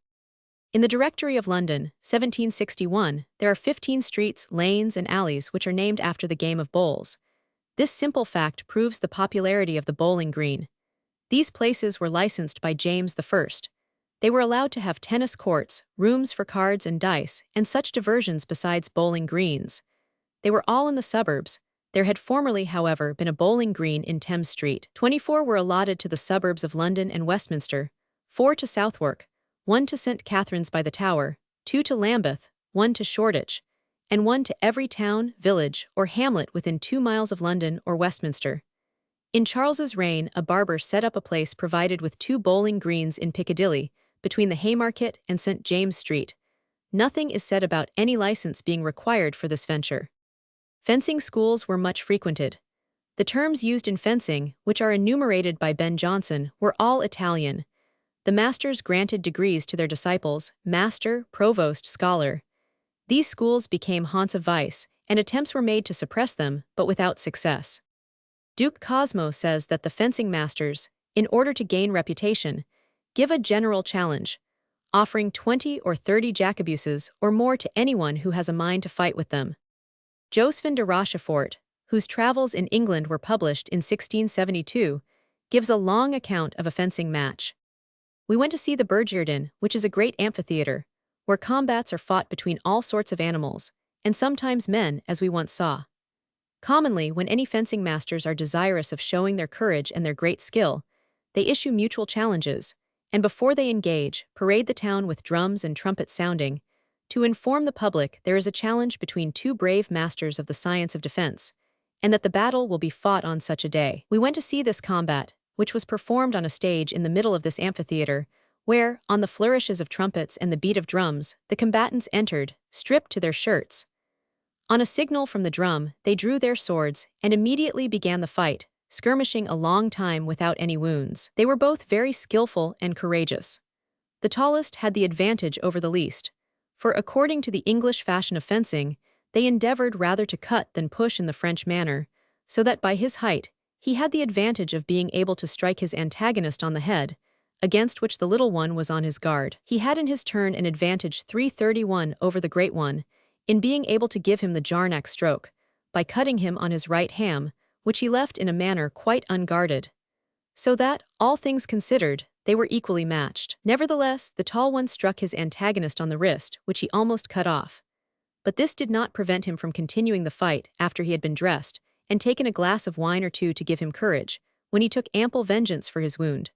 For a little afterwards, making a feint at the ham, the tall man, stooping in order to parry it, laid his whole head open, when the little one gave him a stroke, which took off a slice of his head and almost all of his ear. For my part, I think there is an inhumanity, a barbarity and cruelty, in permitting men to kill each other for diversion. The surgeons immediately dressed them and bound up their wounds, which being done, they resumed the combat, and both being sensible of their respective disadvantages, they therefore were a long time without giving or receiving a wound, which was the cause that the little one, failing to parry so exactly, being tired with this long battle, received a stroke on his wounded wrist, which dividing the sinews, he remained vanquished, and the tall conqueror received the applause of the spectators. For my part, I should have had more pleasure in seeing the battle of the bears and dogs, which was fought the following day on the same theater. Just as, early in the 18th century, there was a scare about the Mohawks, so in the reign of Charles Roman II, there was a scare about the so-called scourers. There were roaras in the 13th century, roaring boys in the 16th, scourers in the 17th, Mohawks in the 18th, and Corinthian Tom in the 19th century, and the facts and achievements of their young bloods are always exaggerated. We are now told that the Scourers assembled in bands, stormed taverns, broke windows, upset apple carts, and generally showed their indomitable spirit. Shadwell wrote a comedy about them. I record the common belief but doubt the fact. Wrestling, and the sight of wrestling, was a favorite amusement of the time. In 1681, Manners and Customs. The king witnessed a wrestling match where the abettors were the monarch and the Duke of Albemarle. A meadow below the castle was the scene of action, and the match was composed of 12 men on each side. The king's party wore red waistcoats, and the duke's blue. A ring enclosure was formed, and a space in it admitted the royal coach. The queen and her ladies viewed the contest from the terrace, but the duke mixed with the crowd. The activity displayed on this occasion excited great applause, and only one of the number offered foul play, which the duke punished by tripping up his heels. The victory was gained by the Blues, and they thus procured their employer 200 guineas, the wager depending, the sum of tens. Each was given to the king's men and 20s, to the victors, after which the king's men challenged the dukes at backsword, in which exercise some being unskillful, others were taken in to 332 complete the number. This was performed with great skill and courage, but not attended with those barbarous circumstances which were usual with the Roman gladiators, who, to show the emperor sport, sheathed their swords in one another's bowels. Our most clement and gracious king abominating all acts of cruelty. The issue of this was only some broken pates, and the palm was again given to the Blues. The king's men being heated, and unwilling that the dukes should thus carry a victory, resolved to have another trial with them, and challenged them at football, which being accepted, the goals staked out, and the ball placed in the middle, the duke held up an handkerchief over the ball, the letting fall of which was the signal to give the start, and the handkerchief a reward to him that got the first kick, which was one of the duke's men, who in all 3 exercises behaved himself so singularly active that his majesty took particular notice of him, and gave him a guinea. And notwithstanding fortune still appeared on the duke's side, his majesty seemed highly pleased with that day's divertisement. One of the most curious and ingenious amusements ever offered to the public ear was contrived in the year 1682, when an elm plank was exhibited to the king, and the credulous of London, which, being touched by a hot iron, invariably produced a sound resembling deep groans. This sensible and very irritable board received numbers of noble visitors, and other boards, sympathizing with their afflicted brother, demonstrated how much affected they might be by similar means. The publicans in different parts of the city immediately applied ignited metal to all the woodwork of their houses, in hopes of finding sensitive timber. But I do not perceive anyone so successful as the landlord of the Bowman Tavern in Drury Lane, who had a mantle tree so extremely prompt and loud in its responses, that the sagacious observers were nearly unanimous in pronouncing it part of the same trunk which had afforded the original plank. The following paragraph is from the Loyal London Mercury, October 4, 1682. Some persons being this week drinking at the Queen's Arms Tavern in St. Martin's le Grand, in the kitchen, and having laid the fire fork in the fire to light their pipes, accidentally fell a discoursing of the groaning board, and what might be the cause of it. One in the company having the fork in his hand to light his pipe, would needs make trial of a long dresser that stood there, which, upon the first touch, made a great noise and groaning, more than ever the board that was showed did, and when they touched it 3 or 4 times, and found it far beyond the other, they all having seen it, the house is almost filled with spectators day and night, and any company calling for a glass of wine may see it, which, in the judgment of all, is far louder, and makes a longer groan than the other, which to report, unless seen, would seem incredible. The subject of fairs is treated very fully in the volume on the 18th 333 century. Nevertheless, they cannot be here altogether omitted, as they formed one of the chief amusements of the 17th century. Fairs began by being serious markets, but later became a place of less important trade, where lace, gold and silver embroidery, jewelry, and finery of every kind were exposed for sale. A further decline took place when people of fashion ceased to attend the fair for the purchase of these things. Then the fair became frankly a place of amusement and pleasure with booths. These are the several stages of a fair. First, the exhibition and sale of its staple as wool. Next, or in addition, its ordinary trade. Thirdly, a catering for children and the lower class. All this time its shows and amusements are growing of more and more importance, until at length they become the principal object of the fair. Paul Hentzner, writing in 1598, describes St. Bartholomew's Fair as follows. Habit of the Lord Mayor of London, in 1640. Habit of the Lady Mayoress of London, in 1640. From a contemporary print.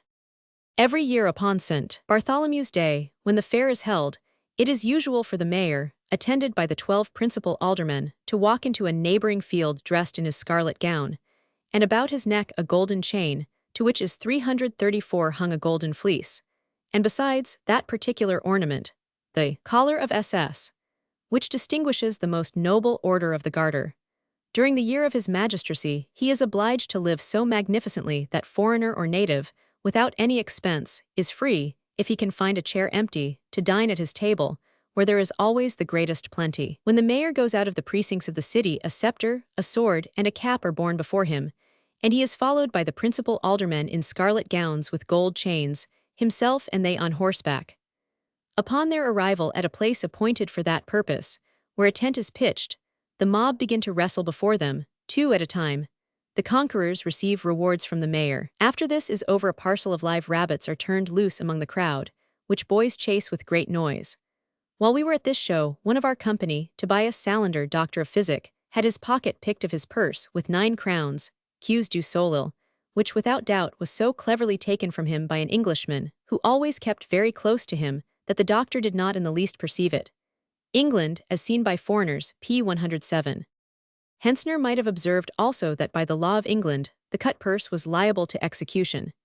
In 1612, one John Pellman, a cut purse, was actually hanged for stealing a purse containing 40 shillings in the King's Chapel of Whitehall. It is said of him that he came in good and seemly apparel like a gentleman, a fair black coat laced and either lined thorough or faced with velvet. What says and sings Nightingale in the play? My masters and friends and good people, draw near, and look to your purses, for that I do say. And though little money in them, you do bear. It costs more to get than to lose in a day. You oft have been told, both the young and the old, and bidden beware of the cut purse so bold. Then if you take heed not, free me from the curse, who both give you warning, you and the cut purse. Youth, youth, thou hadst better been starved by thy nurse, than live to be hanged for cutting a purse. The following was the proclamation made before the fair, Morley 13. The Right Honourable Lord Mayor of the City of London, and his right worshipful brethren the aldermen of the said city, straitly charge and command, on the behalf of our Sovereign Lady the Queen, that all manner of persons, of whatsoever estate, degree, or condition they be, having recourse to this fair, keep the peace of our said Sovereign Lady the Queen. That no manner of persons make any congregation, conventicles, or affrays, by which the same peace may be broken or disturbed, upon pain of imprisonment and fine, to be made after the discretion of the Lord Mayor and aldermen. Also that all manner of sellers of wine, ale, or beer, sell by measures ensealed, as by gallon, pottle, quart, and pint, upon pain that will fall thereof. And that no person sell any bread, but if it keep the assize, and that it be good and wholesome for man's body, upon pain that will fall thereof. And that no manner of person buy or sell, but with true weights and measures, sealed according to the statute in that behalf made, upon pain that will fall thereof. And that no manner of person, or persons, take upon him, or them within this fair to make any manner of arrest, attachment, summons, or execution, but if it be done by the officer of this city thereunto assigned, upon pain that will fall thereof. And that no person or persons whatsoever within the limits and bounds of this fair presume to break the Lord's day in selling, showing, or offering to sale, or in buying or offering to buy any commodities whatsoever, or in sitting, tippling, or drinking in any tavern, inn, alehouse, or cook's house, or in doing any other thing that may lead to the breach thereof, upon the pain and penalties contained in several acts of Parliament, which will be severely inflicted upon the breakers thereof. And finally, that whatever persons soever find themselves aggrieved, injured, or wronged by any manner of person in this fair, that they come with their plaints before the stewards in this fair, assigned to hear and determine pleas, and they will minister to all parties justice, according to the laws of this land, and the customs of this city. God save the Queen. The mayor, sheriffs, and aldermen sitting on horseback, robed in their violet gowns, having made this proclamation at a point between the city fair and that owned by the Warwick or Holland family, as the rest of the official rule details.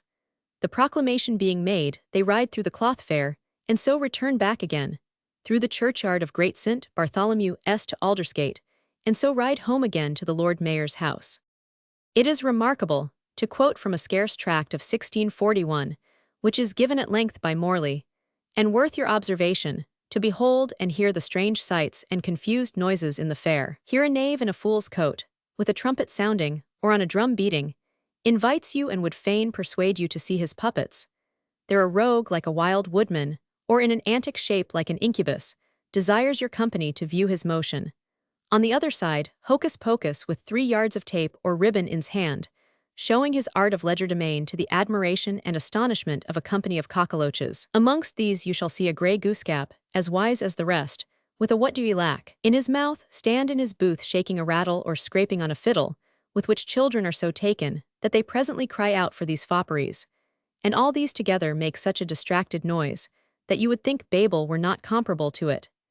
Here there are also your gamesters in action, some turning of a 336 whimsy, others throwing for pewter, who can quickly dissolve a round shilling into a 3-halfpenny saucer. Long Lane at this time looks very fair and puts out her best clothes with the wrong side outward, so turn for their better turning off, and cloth fair is now in great request. Well fare the ale houses therein, yet better many a man fare, but at a dearer rate in the pig market, alias pasty nook or pie corner, where pigs are all hours of the day on the stalls piping hot, and would cry if they could speak, "Come eat me." But they are dear, and the reckonings for them are saucy. Durfey's verses, written in 1655, do not present a fair quite without attractions. In 55 may I never thrive, if I tell you any more than is true. To London she came, hearing of the fame of a fair they call Bartholomew. In houses of boards, men talk upon cords, as easy as squirrels crack filberds. But the cut purses they do bite and rob away. But those we suppose to be ill birds. For a penny you may see a fine puppet play, and for 2pence a rare piece of art. And a penny a can, I dare swear a man may put 6 of 'em into a quart. Their zites are so rich, is able to bewitch the heart of a very fine man. Here's patient gristle here, and fair Rosamond there. And the history of Susanna at Pie Corner End, mark well my good friend. 'Tis a very fine dirty place, where there's more arrows and bows, the Lord above knows, than was handled at Chivy Chase. Henry Roman III proclaimed a 15 days fair to begin on the 13th of October 1248, the day of the translation of St. Edward Matthew Paris, Roman II. p. 272. On the 13th of October in this year, in the fortnight of Michaelmas, the king proceeded to London, to keep the feast of St. Edward, that is, of the translation of that saint, and sent word to a great number of the prelates and nobles, begging them, out of their friendship and devotion to him, to make their appearance at Westminster, to join with him in solemnly and devoutly celebrating the feast of St. Edward. At this summons, therefore, there came thither Earl Richard, Roger Bigod, Earl Marshal, the Earl of Hereford, some select barons and certain knights, the bishops of Winchester, London, Ely, Worcester, and Carlisle, and a great number of abbots and priors.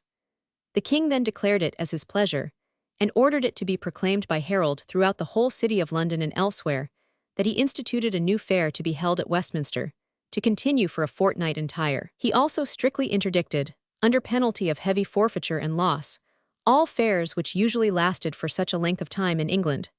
For instance, that of Ely and 337 other places, and all traffic usually carried on at London, both in and out of doors, in order that by these means the Westminster Fair might be more attended by people, and better supplied with merchandise. In consequence of this, innumerable people flocked thither from all quarters, as to the most famous fair, and the translation of St. Edward was celebrated, and the blood of Christ worshipped to an unexampled degree by the people there assembled. But all the merchants, in exposing their goods for sale there, were exposed to great inconveniences, as they had no shelter except canvas tents. For owing to the changeable gusts of wind assailing them, as is usual at that time of the year, they were cold and wet, and also suffered from hunger and thirst. Their feet were soiled by the mud, and their goods rotted by the showers of rain, and when they sat down to take their meals in the midst of their family, by the fireside knew not how to endure this state of want and discomfort. The Bishop of Ely, in consequence of the loss of his fare at Ely, which was suspended by the king's warrant, made a heavy complaint to him in the matter for introducing such novelties, but he gained nothing but words of soothing promises of future consolation. Chapter 7. Coaches. The 17th century witnessed the invention of the stagecoach, and therefore the improvement of the roads. The horse litter was still used in the first half of the century. Marie de Medici, when she visited her daughter Henrietta in 1638, entered London in a litter. In 1640, Evelyn travelled in a litter from Bath to Wooton with his father, who was suffering from a dropsy, which killed him. The first stagecoach was a wagon. A service of wagons was established between London and Liverpool. There were wagons also between London and York, and between London and other towns. M. de Sorbière, visiting London in the reign of Charles Roman II, says that rather than use the stagecoach he travelled in a wagon drawn by a team of 6 horses. Therefore the Dover stagecoach had already begun to run, and it was not thought more convenient than the wagon. Probably it was more liable to be upset. In 1663, one Edward Parker of Preston wrote to his father saying that he had got to London in safety on the coach, riding in the boot, that the company was good, knights and ladies, but the journey tedious. Coaches at first had no springs, so that the occupants were tossed about. Men and women are so tossed, tumbled, jumbled, and rumbled. Stowe attributes the introduction of coaches into England to one Guillaume Boonen, a Dutchman, who became the Queen's coachman in 1564. He is wrong about the introduction of coaches, but he is right in saying that within the next 20 years there grew up a great trade in coach-building, to the jealousy of the watermen. Coaches and sedans, quoth the waterman, they deserve both to be thrown into the Thames, and but for stopping the channel I would they were, for I am sure where I was wont to have 8 or 10 fares in a morning, I now scarce get 2 in a whole day. Our wives and children at home are ready to pine, and some of us are fain for means to take other professions upon us. Taylor the water poet thus speaks of coaches. Carroches, coaches, jades, and Flanders mares. Do rob us of our shares, our wares, our fares. Against the ground we stand and knock our heels. Whilst all our profit runs away on wheels. And whosoever but observes and notes the great increase of coaches and of boats shall find their number more than ere they were, by hail and more within these 30 years. Then watermen at sea had service still, and those that stayed at home had work at will. Then upstart hellcart coaches were to seek. A man could scarce see 20 in a week. But now I think a man may daily see more than the wherries on the Thames can be. Coaches in St. James's Park. From the Crace collection, in the British Museum. In the year 1601, the attention of Parliament was called to the increase of coaches, and a bill was brought in to restrain the excessive use of coaches. This, however, was rejected on the second reading. Attacked or defended, the stagecoach, once started, could never be abolished. The first stagecoach of the city was the hackney coach, which was established by one Captain Busby in 1625. He posted 4 coaches at the Maypole in the Strand, with instructions to his men to carry people to any part of the town. 12 years later there were 50. In 1652 there were 200. In 1694, 700. The coach hire was 18p the first hour, 1 shilling afterwards. The first coaches had no windows, but, in their place, perforated metal shutters. The glass coach was introduced about the year 1667. Lady Peterborough forgot that there was glass over the door and ran her head through it. The sedan chair was introduced by Sir Saunders Duncombe in 1634. As for stage vehicles, there were at first long wagons, and these as early as 1564. The following extracts from journals Archaeologia show that there were many stage coaches as early as 1659 and 1660. 1659. May 2nd, I set forwards towards London by Coventer coach. 4th, I came to London. March 13th, my daughter Lettice went towards London in Coventer wagon. June 28th, given 16s. In earnest, and for my passage with my man in Aylesbury coach on Thursday next.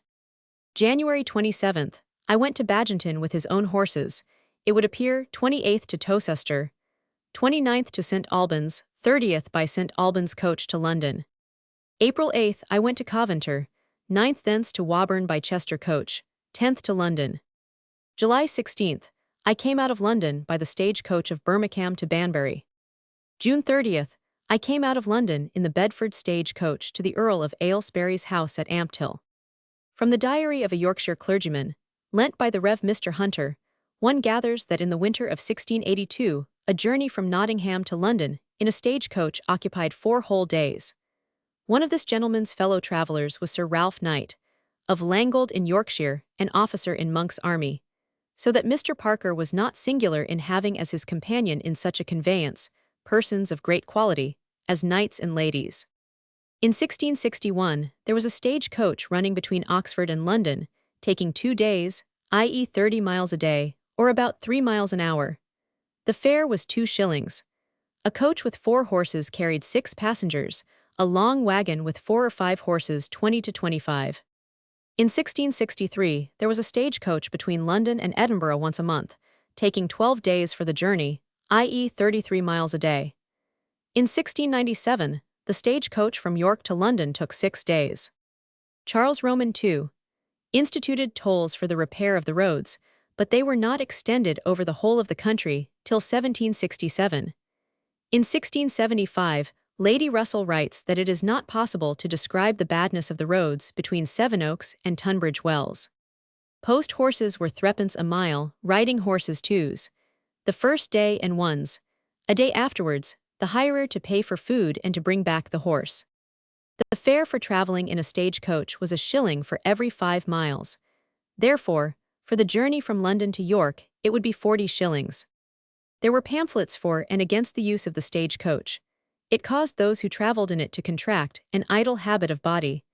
They became heavy and listless when they rode a few miles, and were not able to endure frost, snow, or rain, or to lodge in the field. This seems a very sound objection.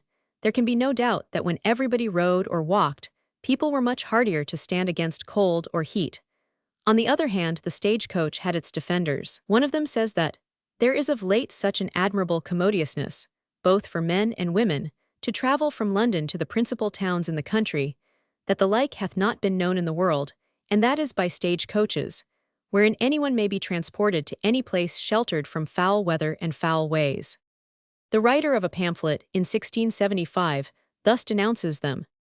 "There is not the 4th part of saddle horses either bred or kept now in England that was before these coaches were set up, and would be again if they were suppressed, nor is there any occasion for breeding or keeping such horses, whilst the coaches are continued. For will any man keep a horse for himself and another for his man all the year, for to ride 1 or 2 journeys, that at pleasure when he hath occasion, can slip to any place where his business lies for 2, 3, or 4 shillings if within 20 miles of London, and so proportionately into any part of England? No, there is no man, unless some noble soul that scorns and abhors being confined to so ignoble, base, and sordid a way of travelling as these coaches oblige him unto. For formerly every man that had occasion to travel many journeys yearly, or to ride up and down, kept horses for himself and servants, and seldom rid without 1 or 2 men. But now, since every man can have a passage into every place he is to travel unto, or to some place within a few miles of that part he designs to go unto, they have left keeping of horses, and travel without servants. And York, Chester, and Exeter stagecoaches, each of them with 40 horses apiece, carry 18 passengers a week from London to either of these places, and in like manner, as many in return from these places to London, which come, in the whole, to 1872 in the year. Now take it for granted 342 that all that are carried from London to those places are the same that are brought back. Yet are there 936 passengers carried by 40 horses, whereas, were it not for these coaches, at least 500 horses would be required to perform this work. We have already considered the complaint of the watermen. The stage coaches having begun to carry passengers as far as Windsor and Maidenhead up the river, and to Greenwich and Gravesend down the river, who will take a boat, which is far slower and less comfortable than the coach. The next point of consideration is that of His Majesty's excise. Formerly every traveller of quality rode with his servants, who consumed a great quantity of beer and wine on the journey. When coaches began, the passengers travelled without any servants at all, to the great loss of the inns on the road, and the corresponding injury to the excise. And consider the losses inflicted on trade.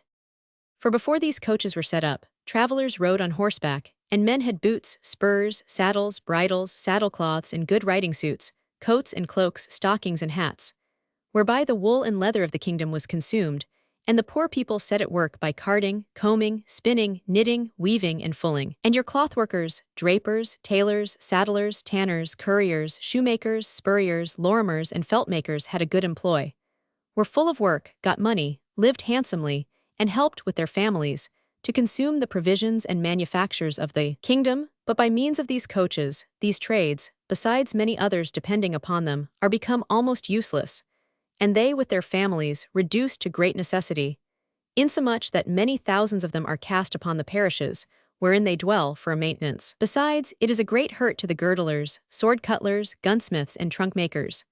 Most gentlemen, before they travelled in their coaches, used to ride with swords, belts, pistols, holsters, portmanteaus, and hat cases, which in these coaches they have little or no occasion for. For when they rode on horseback, they rode in one suit and carried another to wear when they came to their journey's end, or lay by the way.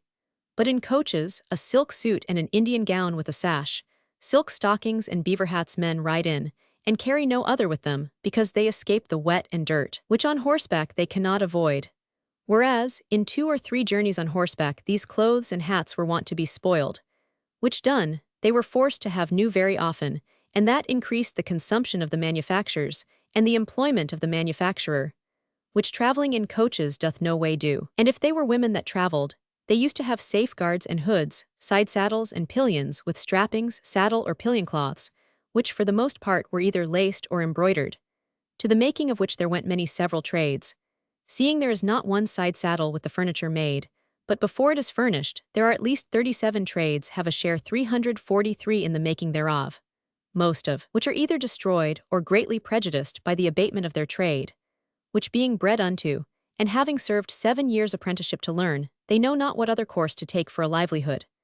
And besides all these inferior handicraftsmen there are the mercers, silkmen, lacemen, milliners, linen and woolen drapers, haberdashers, and divers other eminent trades, that receive great prejudice by this way of travelling. For the mercers sold silk and stuff in great quantities for safeguards, hoods, and riding clothes for women, by which means the silk twisters, winders, throwsters, weavers, and dyers had a fuller employment. The silkmen sold more lace and embroidery, which kept the silver wire drawers, lace makers, and embroiderers, and at least 10 trades more were employed. The linen drapers sold more linen, not only to saddlers to make up saddles, but to travellers for their own use, nothing wearing out linen more than riding. Woolen drapers sold more cloth than now. Saddlers used before these coaches were set up, to buy 300 or 400 pounds worth of cloth apiece in a year, nay, some 500 and 1,000 pounds worth, which they cut out into saddles and pillion cloths, though now there is no saddler can dispose of 100 pounds worth of cloth in a year in his trade. The milliners and haberdashers, they also sold more ribbons, and riding on horseback, spoiling and wearing them out, much more than travelling in a coach, and on horseback these things were apter to be lost than in a coach. And the expense. Men do not travel in these coaches with less expense of money or time than on horseback, for on horseback they may travel faster, and if they please, all things duly considered, with as little if not less charges. For instance, from London to Exeter, Chester, or York, you pay 40 shillings apiece in summertime, 45 shillings in winter for your passage, and as much from those places back to London. Besides, in the journey they change coachmen 4 times, and there are few passengers that give 12 pence to each coachman at the end of his stage, which comes to 8 shillings in the journey backward and forward, and at least 3 shillings comes to each passenger's share to pay for the coachman's drink on the road, so that in summertime the passage backward and forward to any of these places costs £4 11 shillings, in the winter £5 1 shilling, and this only for 8 days riding in the summer, and 12 in the winter. Then when the passengers come to London, they must have lodgings, which perhaps may cost them 5 or 6 shillings a week, and that in 14 days amounts unto 10 or 12 shillings, which makes the £4 11 shillings either £5 1 shilling, or £5 3 shillings, or the £5 1 shilling, £5 11 shillings, or £5 13 shillings,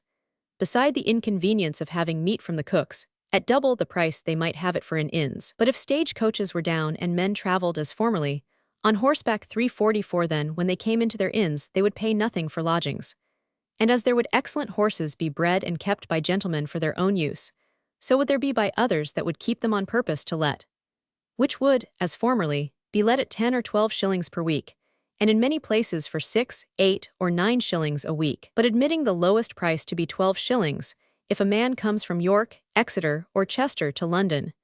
Be 5 days coming, 5 days going, and say 12 days in London to dispatch his business, which is the most that country chapmen usually do stay. All this would be but 3 weeks, so that his horse hire would come but to £1 16 shillings, his horse meat at 14 pence a day, one with another, which is the highest that can be reckoned upon, and will come but to £1 5 shillings, in all £3 1 shilling, so that there would be at least 40 or 50 shillings saved of what coach hire and lodgings will cost him, which would go a great way in paying for riding clothes, stockings, hats, boots, spurs, and other accoutrements for riding, and in my poor opinion would be far better spent in the buying of these things, by the making whereof the poor would be set at work, and kept from being burthensome to the parish, than to give it to those stagecoachmen, to indulge that lazy, idle habit of body, that men, by constant riding in these coaches, have brought upon themselves.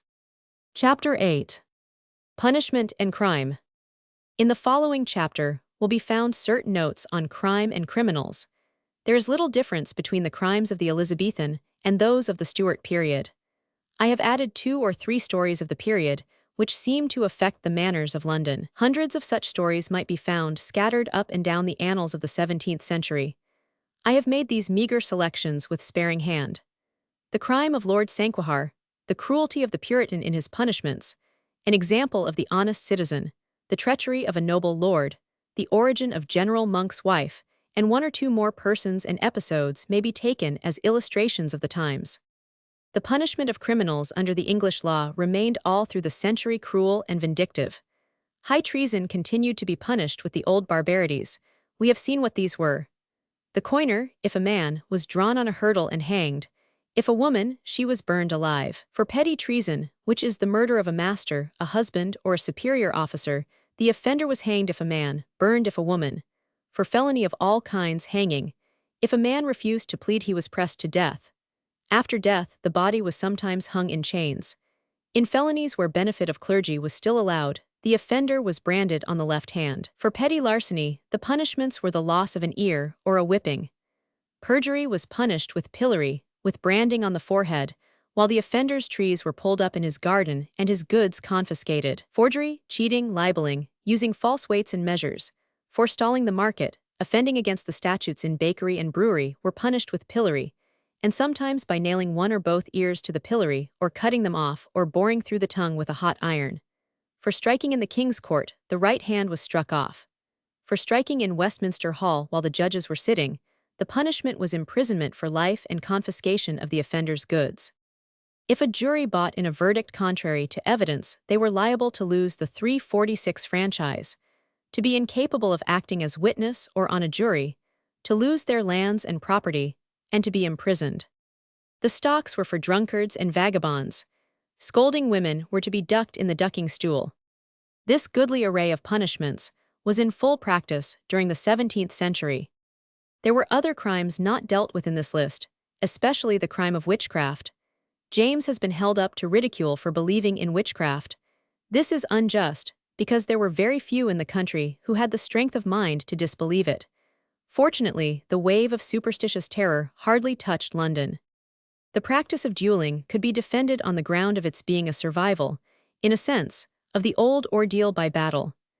James I was the first who made an effort to restrict and abolish the practice. Under the Commonwealth, incest and adultery were made felonies. Incontinence for the first time was made a criminal offense, to be punished by 3 months' imprisonment. These few notes on crime and criminal law might seem incomplete without mention of the 2 greatest criminals of the century, Titus Oates and Judge Jeffreys. Their crimes, however, have little or nothing to do with London, save that those of the former were committed for the most part in London, and that the latter died in London. The roguery, vice, cheateries, and thieveries practiced in the city have always been on the grand scale. Perhaps there were no more of these things in King Charles's reign than in our own time, but it seems so. To begin with, there were the professed and professional sharps, men who lived by their wits. The names by which they were known under Queen Bess had been changed. These terms of endearment or of opprobrium do not last long. They were now known as huffs, rooks, pads, pimpinios, philoputnists, ruffins, shabberoons, and rufflers. Many of them were of good birth and of excellent manners. When one of them extorted all his money from a flat, it was with an air so engaging that he could not resent it, nor could he believe that he had been cheated by loaded dice and by marked cards. Not all of them were gentlemen. Thus there was the angler, who carried a stick with a hook at the end, which was useful in passing an open shop. There was the ruffler, who pretended to be an old soldier of Marston Moor or Naseby. There was the wild rogue, a boy or girl who cut off the gold or silver buttons from people in a crowd. The clapper Diane, who begged about the streets with stolen children. The Abram man, a sham madman. The whip Jack, a sham shipwrecked sailor. The mumper, a decayed merchant. And the dommerer, who pretended to be dumb.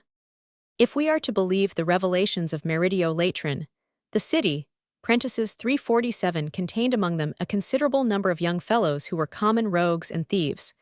They robbed their masters as much as they dared, both of money and of goods. They met on Saturday nights when the masters were in the country, exchanged the goods, and feasted together in company with other rogues of the town. In the same edifying work, we are instructed concerning the sharp practices and cheateries of the various shopkeepers. It is hardly worthwhile to spend any time in enumerating these. They are much the same in every age. The case of Alexander Leighton is one of royal cruelty. It may be placed beside that of Prynne. There are others of puritanic cruelty quite as bad, as will be seen presently. Leighton, a doctor of divinity, in 1630, was accused of framing, publishing, and dispersing a scandalous book against king, peers, and prelate. He was brought before the Star Chamber, where he received his sentence. First he was degraded. He was then whipped and put in pillory. Being taken out, his right ear was cut off and the right side of his nose slit, and he was branded on the right cheek with the letters SS, i.e. stirrer-up of sedition.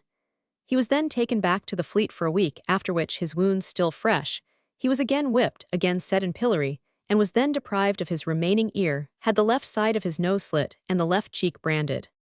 The Puritan was stern and unrelenting in his punishment. Perhaps this fact may account for something of the hatred with which he came to be regarded by the populace.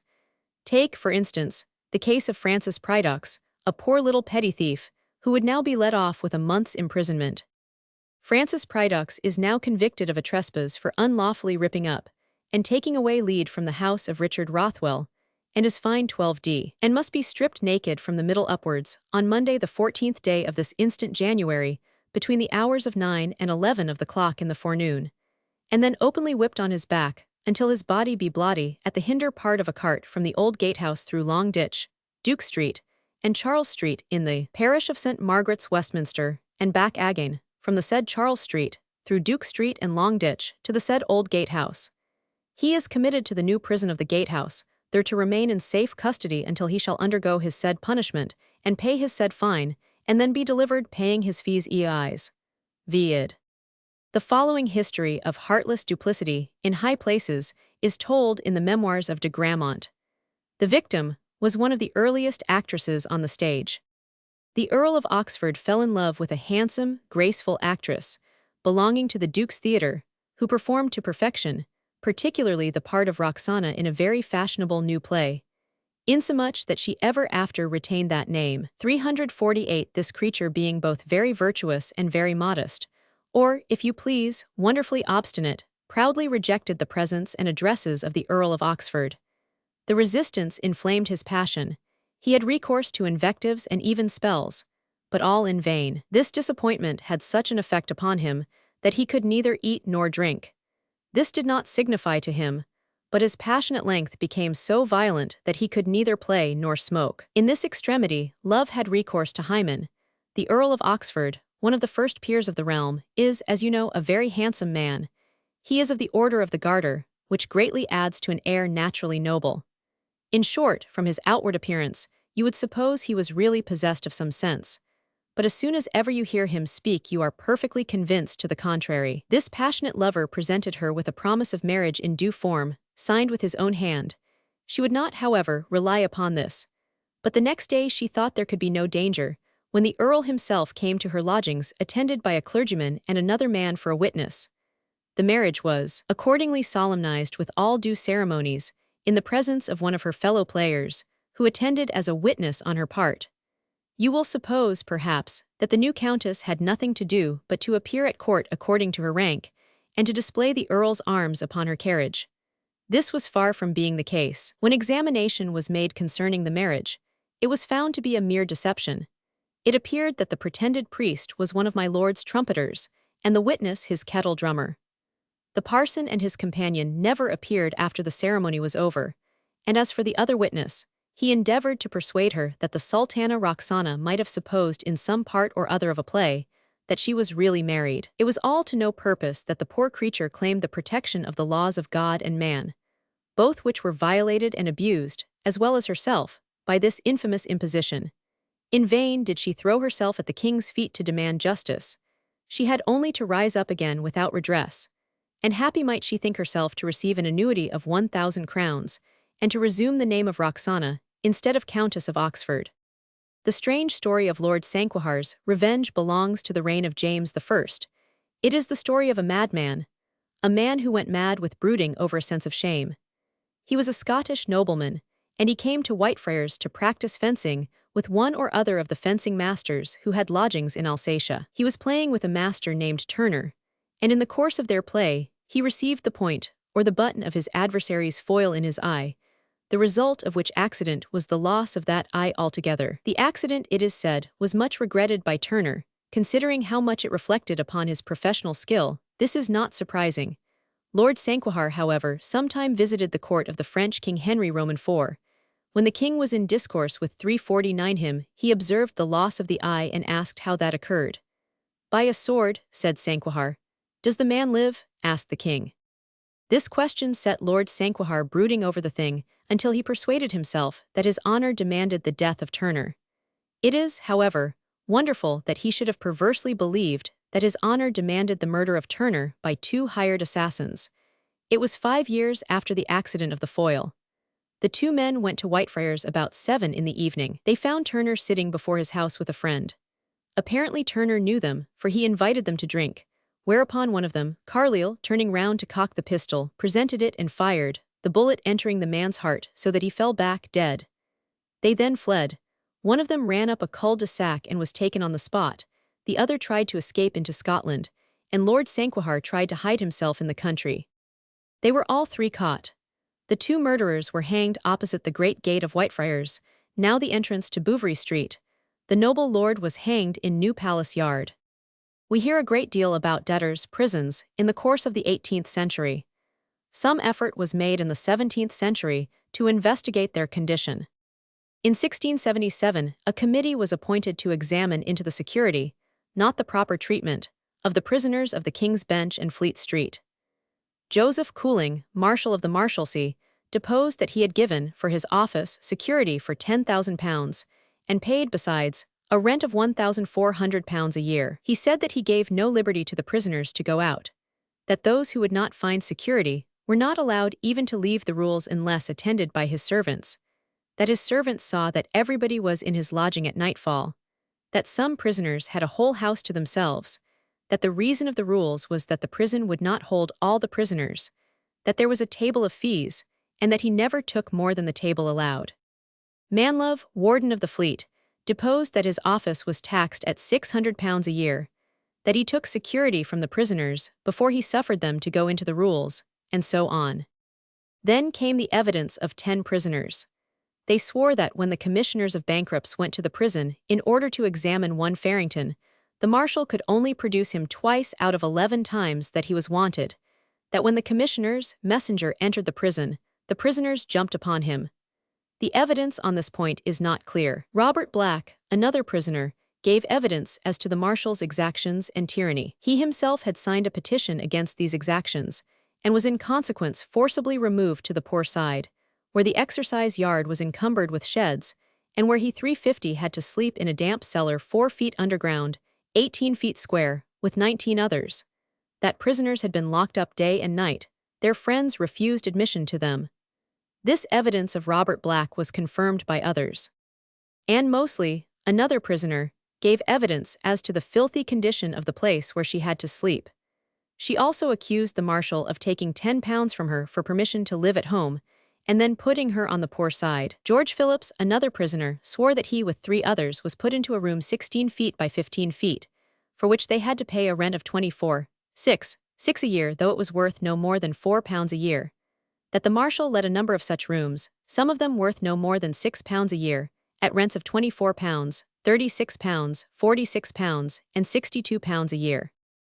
Other prisoners deposed that whereas a table of fees had been laid down by a commissioner in the 3rd year of Queen Elizabeth, and exhibited in a frame hung up in the common hall of the prison, and whereas the scale of fees had been further established by the 22nd and 23rd Charles Roman II, the warden of the Fleet, Richard Manlove, levied larger fees, and threatened to put the prisoners in irons if they were not paid.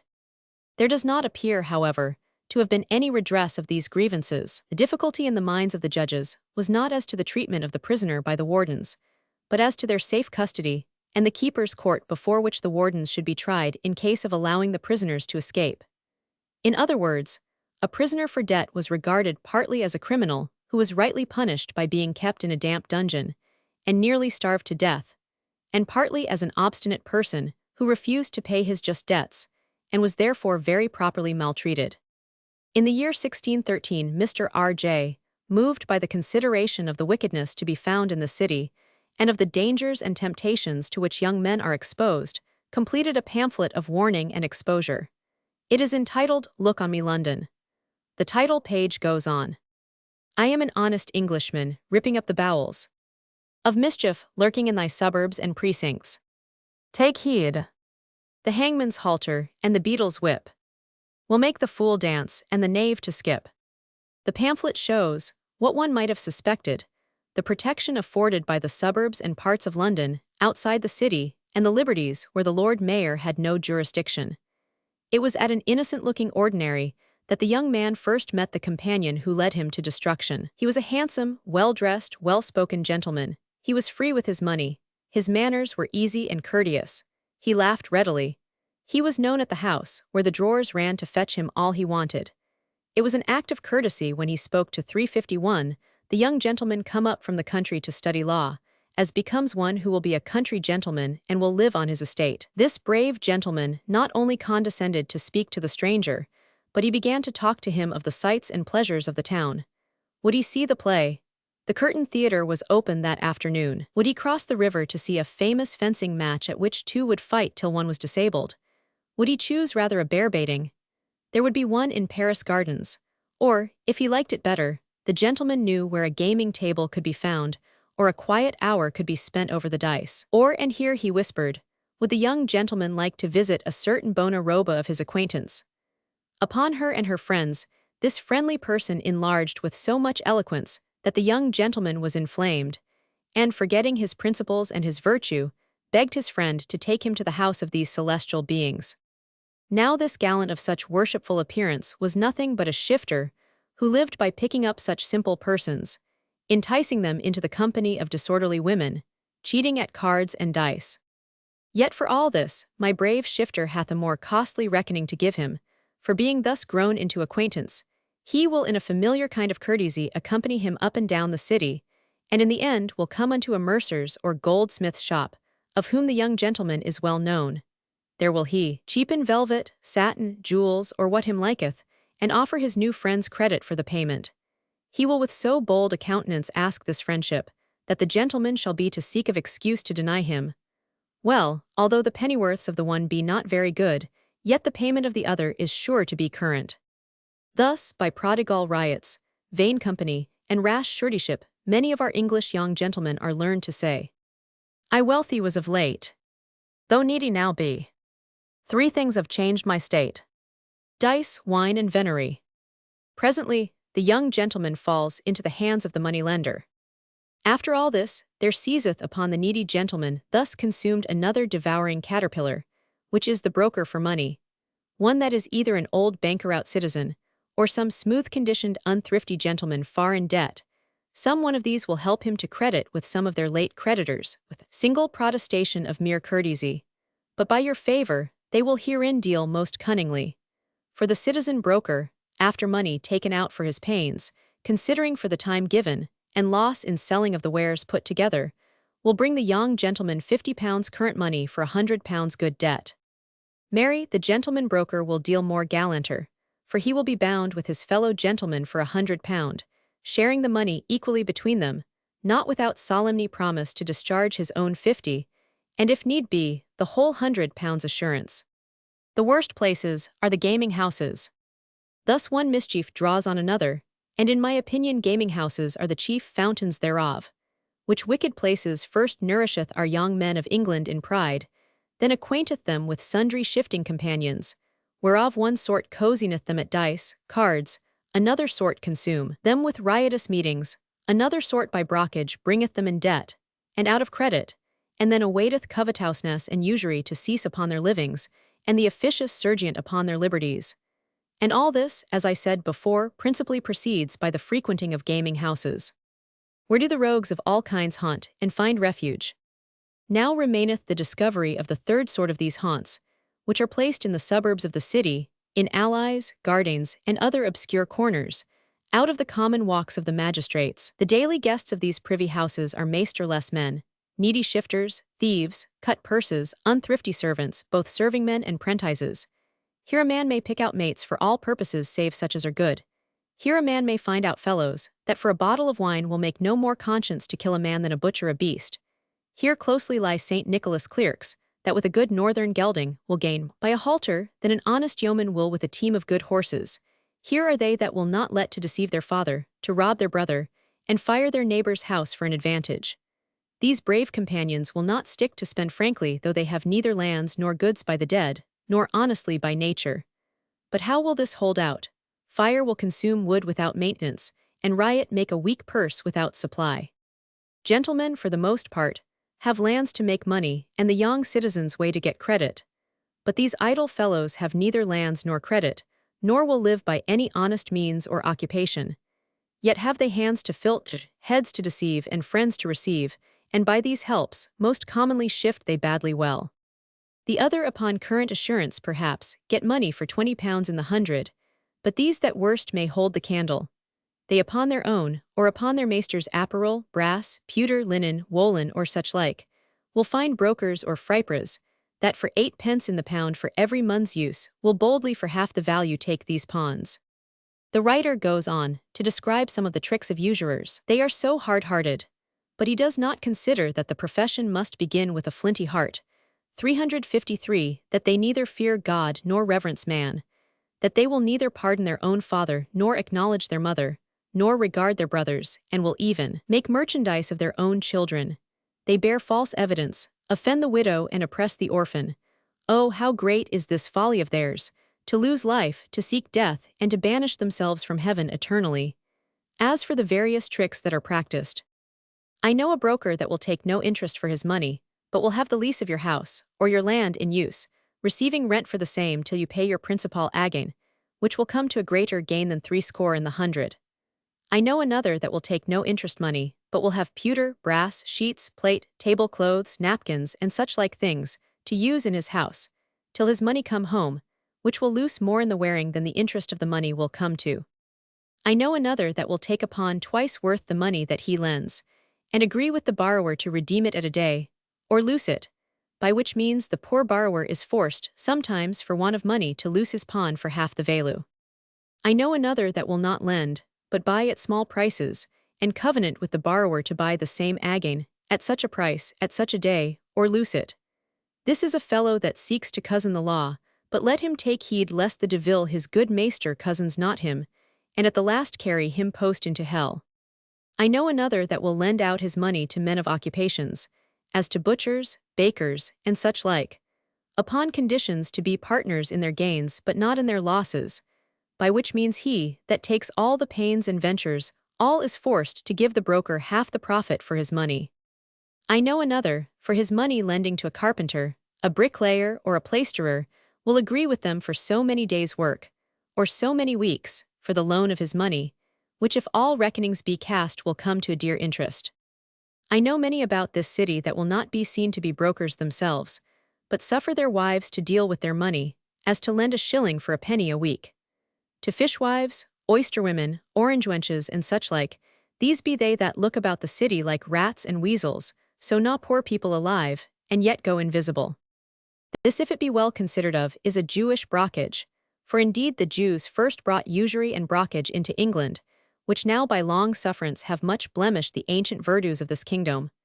Let us but remember this one example, how that in the time of King Henry III, the good citizens of London, in one night slew 500 Jews, for that a Jew took a Christian penny in the shilling usury, and ever after got them banished the city. But surely those brokers aforesaid deserve worse than Jews, for they be like unto strumpets 354, for they receive all men's money, as well the beggars as the gentlemen's.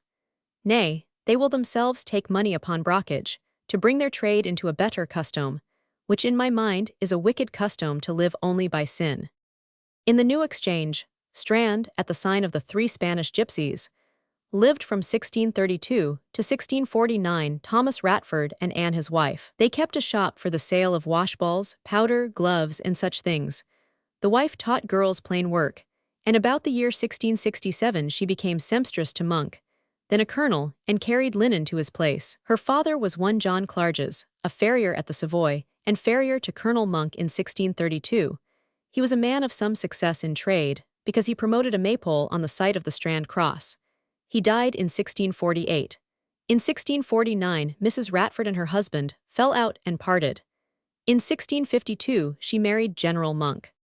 Years afterwards, the question arose in a court of law whether Ratford was dead at the time of the marriage. Witnesses swore they had seen him, but as he had never turned up to receive money due to him, which was inconceivable if he were living, nor had he visited any of his friends, nor was there any occasion why he should have kept out of the way, unless it could be proved that the Duchess paid him for silence. And as the question was only raised after all were dead, the verdict of the jury was in favor of the legality of the marriage. The story which represents Anne Clarges as the daughter of a washerwoman who carried the linen which her mother had washed to Monk's house is thus completely disproved. Since her father was farrier to Monk in 1632, it is possible that he noticed the girl before her marriage. It is also quite possible that some kind of liaison was carried on between Monk and Mrs. Ratford. This perhaps was the reason of the separation, and the marriage took place, one thinks, as soon as the death of Ratford was known. Thomas Bancroft, grandson of Archbishop Bancroft, was for many years one of the Lord Mayor's officers of the city, who in the execution of his office, by information and summoning the citizens before the Lord Mayor upon the most trifling occasions, and, for many things not belonging to his office, not only pillaged the poor, but likewise many of the rich, who, rather than lose time in appearing before the said magistrate, gave money to get rid of this common pest of citizens, which, together with his numerous quarterages from brokers, annually amassed a considerable sum of money. By these and other mercenary practices, he effectually incurred the hatred and ill will of the citizens of all denominations, that the persons who attended his funeral obsequies with great difficulty saved his corpse from being jostled off the bearers' shoulders in the church by the enraged populace, who, seizing the bells, rang them for joy at his unlamented death, a deportment heretofore unheard of among the London rabble. Chapter 9. Public Morality. In 1679, the Lord Mayor issued a proclamation in favor of religion, morality, and cleanliness, which ought to have converted and convinced a whole city. It did not, because sinners observed with satisfaction that there was no possibility of the pains and penalties being enforced. This instructive document deserves to be set forth at length. The Right Honourable the Lord Mayor, having taken into his serious consideration the many dreadful afflictions which this city hath of late years suffered, by a raging plague, a most unheard of devouring fire, and otherwise, and justly fearing that the same have been occasioned by the many heinous crying sins and provocations to the divine majesty, and his lordship also considering the present dangers of greater mischiefs and misery which seem still to threaten the city, if the execution of the righteous judgments of God Almighty be not prevented by an universal timely repentance and reformation, hath therefore thought it one duty of his office, being entrusted to take all possible care for the good government, peace, and welfare of the city, first, to pray and persuade all and every the inhabitants thereof to reform themselves and families, all sins and enormities whereof they know themselves to be guilty, and if neither the fear of the great God, nor of his impending judgments shall prevail upon them, he shall be obliged to let them know that, as he is their chief magistrate, he ought not to bear the sword in vain, and therefore doth resolve, by God's grace, to take the assistance of his brethren the aldermen, and to require the aid of all the officers of this city in their several places, to punish and suppress according to the laws of the land, and the good customs of the city, those scandalous and provoking sins which have of late increased and abounded amongst us, even without shame, to the dishonor of Christianity, and the scandal of the government of the city, heretofore so famous over the world for its piety, sobriety, and good order. To the end therefore that the laws may become a terror unto evildoers, and that such, in whose hearts the fear of God and the love of virtue shall not prevail 356 being forewarned, may amend their lives for fear of punishment, his lordship hath thought fit to remember them of several penalties provided by law against notorious offenders, as also of all constables and public officers, who are to put the said laws in execution of their duty therein. First, every profane curser and swearer ought to be punished by the payment of 12 pence for every oath, and if the same cannot be levied upon the offender's goods, then he is to sit 3 hours in the stocks. Secondly, every drunkard is to pay for the first offense 5 shillings, and in default thereof to sit 6 hours in the stocks, and for the second offense to find sureties for the good behavior, or to be committed to the common jail. And the like punishment is to be inflicted upon all common haunters of alehouses and taverns, and common gamesters, and persons justly suspected to live by any unlawful means, having no visible living. And no person is to sit or continue tippling or drinking more than 1 hour, unless upon some extraordinary occasion, in any tavern, victualling house, alehouse, or other tippling house, upon the penalty of 10 shillings for every offense upon the master of such house, and upon the person that shall so continue drinking, 3 shillings 4 pence. Thirdly, every person maintaining houses suspected of common bawdry, by the law, is to find sureties for their good behavior. Likewise all night walkers, and persons using that impudent and insufferable practice of attempting others, modesty in the streets, are to be punished at the house of correction, and find sureties for their good behavior. Fourthly, all persons using any unlawful exercises on the Lord's day, or tippling in taverns, inns or alehouses, and coffee-houses, during divine service on that day, are to forfeit 3 shillings 4 pence for every offense, to be levied by distress, and where none can be had to sit 3 hours in the stocks. And every vintner, innkeeper, or alehouse keeper that shall suffer any such drinking or tippling in his house, is to forfeit 10 shillings for every offense. And no person may sit in the streets with herbs, fruits, or other things, to expose them to sale, nor no hackney coachman may stand or ply in the streets on that day. And therefore all constables and other officers, whom it doth or may concern, are required according to their oaths solemnly taken in that behalf, to take care for discovering and bringing to punishment whosoever shall offend in any of the premises. And for that end they are to enter into any suspected houses before mentioned to search for any such disorderly persons as shall be found misbehaving themselves, or doing contrary to the said laws, and to levy the penalties, and bring the offenders before some of his Majesty's justices of the peace of the city, to be dealt withal according to law.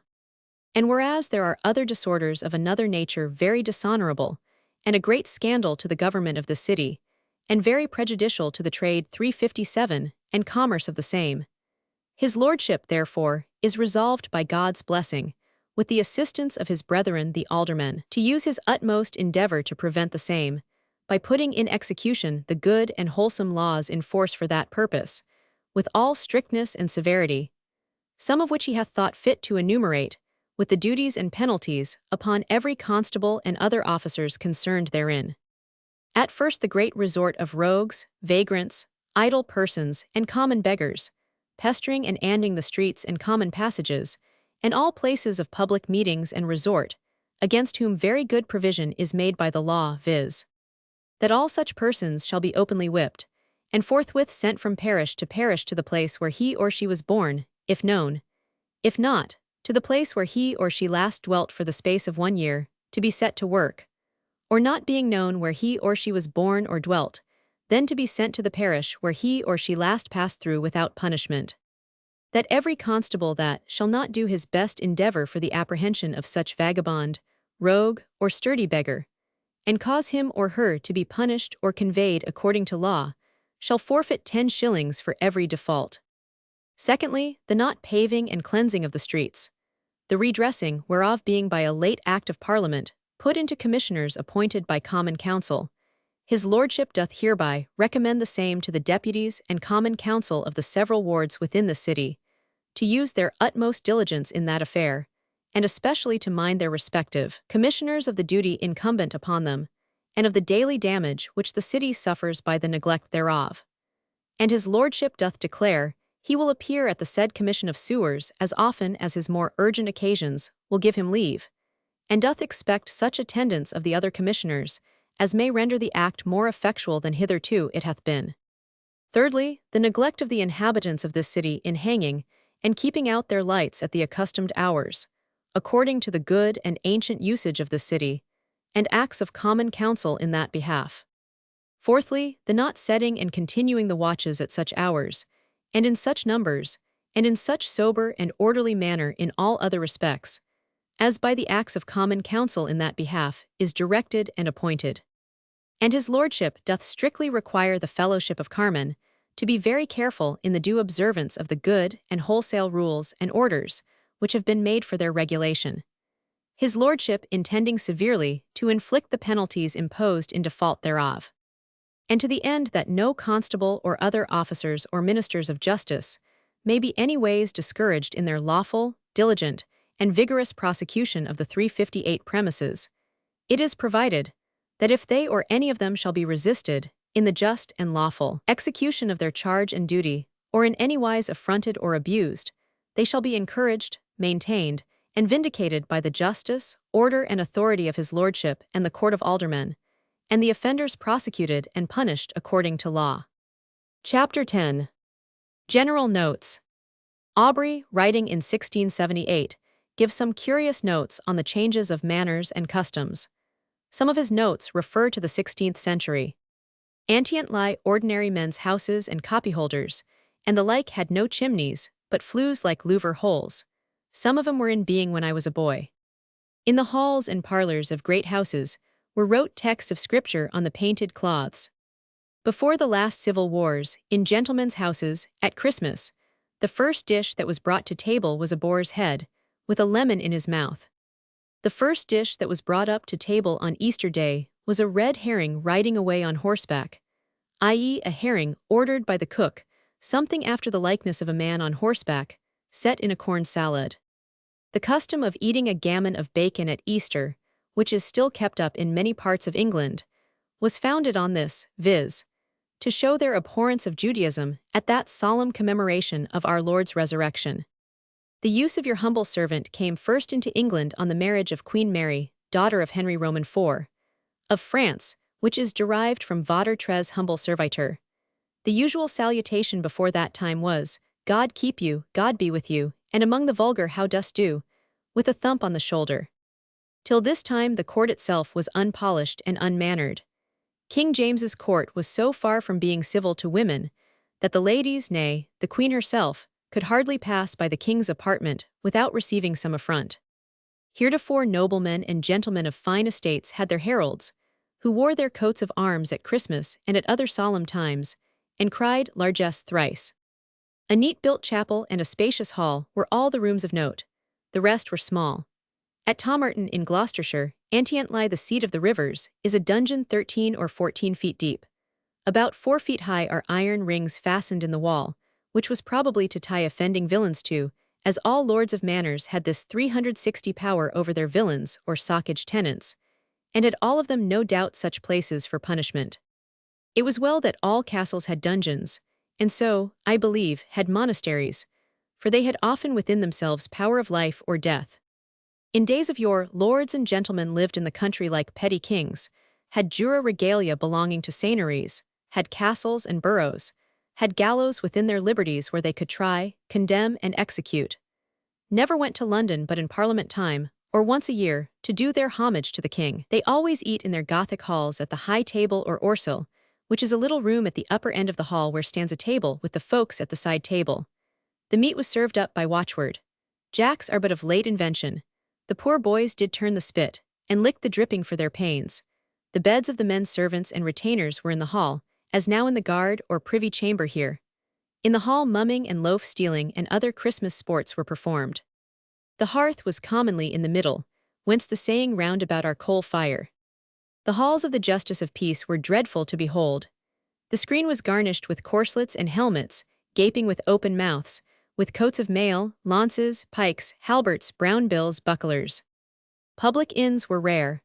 Travelers were entertained at religious houses for 3 days together, if occasion served. The meetings of the gentry were not at taverns, but in the fields or forests with their hawks and hounds, and their bugle horns in silken bawderies. Before the Reformation there were no poor's rates. The charitable doles given at the religious houses, and the church ale in every parish, did the business. In every parish there was a church house, to which belonged spits, pots, etc. for dressing provision. Here the housekeepers met and were merry and gave their charity. The young people came there too, and had dancing, bowling, shooting at butts, etc. Mr. A. Wood assures me there were few or no almshouses before the time of Henry Roman VIII. That at Oxon, opposite Christ Church, was one of the most ancient in England. In every church there was a poor's box, and the like at great inns. Before the wake or feast of the dedication of the church, they sat there all night, fasting and praying, viz., on the eve of the wake. The solemnity attending processions in and about churches, and the perambulations in the fields were great diversions also of those times. Glass windows in churches and gentlemen's houses were rare before the time of Henry Roman VIII. In my own remembrance, before the civil wars, copyholders and poor people had none. In Herefordshire, Monmouthshire, and Salop, it is so still. About 90 years ago, noblemen's and gentlemen's coats were of the fashion of the 361 beadles and yeomen of the guard, i.e., gathered at the middle. The benchers in the Inns of Court yet retain that fashion in the make of their gowns. Captain Silas Taylor says that, in days of yore, when a church was to be built, they watched and prayed on the vigil of the dedication, and took that part of the horison when the sun arose for the east, which makes that variation, so that few stand true except those built between the 2 equinoxes. From the time of Erasmus to about 20 years last past the learning was downright pedantry. The conversation and habits of those times were as stark as their bands and square beads, and gravity was then taken for wisdom. The doctors in those days were but old boys, when quibbles passed for wit even in their sermons. The gentry and citizens had little learning of any kind, and their way of breeding up their children was suitable to the rest. They were as severe to their children as their schoolmasters, and their schoolmasters as severe as masters of the house of correction. The child perfectly loathed the sight of his parent as the slave to his torture. Gentlemen of 30 or 40 years old were to stand like mutes and fools bareheaded before their parents, and the daughters, well-grown women, were to stand at the cupboard side during the whole time of the proud mother's visits, unless, as the fashion was, leave was forsooth desired that a cushion should be given them to kneel upon, brought them by the serving man, after they had done sufficient penance in standing. The boys, I mean young fellows, had their foreheads turned up and stiffened. They were to stand mannerly forsooth, thus, the foretop ordered as before, with one hand at the bandstring, the other behind. The gentlemen then had prodigious fans, as is to be seen in old pictures, like that instrument which is used to drive feathers, and it had a handle at least half as long with which their daughters oftentimes were corrected. Sir Edward Coke, Lord Chief Justice, rode the circuit with such a fan. Sir William Dugdale told me he was an eyewitness of it. The Earl of Manchester also used such a fan, but the fathers and mothers slashed their daughters, in the time of their besom discipline, when they were perfect women. At Oxford, and I believe also at Cambridge, the rod was frequently used by the tutors and deans, and Dr. Potter of Trinity College, I knew right well, whipped his pupil with his sword by his side, when he came to take leave of him to go to the Inns of Court. Misson, whose travels in England were published at The Hague in 1698, and a few years later were translated into English, says that he sometimes, as if the thing was common, met in London a procession consisting of a woman bearing the effigy of a man in straw with horns upon his head, preceded by a drum, and followed by a mob making a noise with tongs, gridirons, frying pans, and saucepans. What 362 should we understand if we met a procession at Charing Cross, consisting of 4 men carrying another man, bagpipes and a sham played before him, a drum beating, and 20 links burning around him? The significance of this ceremony would be wholly lost and thrown away upon us. It was, however, one of many processions which survived from medieval London, and were understood by everybody. The meaning of it was that a woman had given her husband a sound beating for accusing her of infidelity, and that upon such occasions, some kind neighbor of the poor innocent injured creature which performed this ceremony.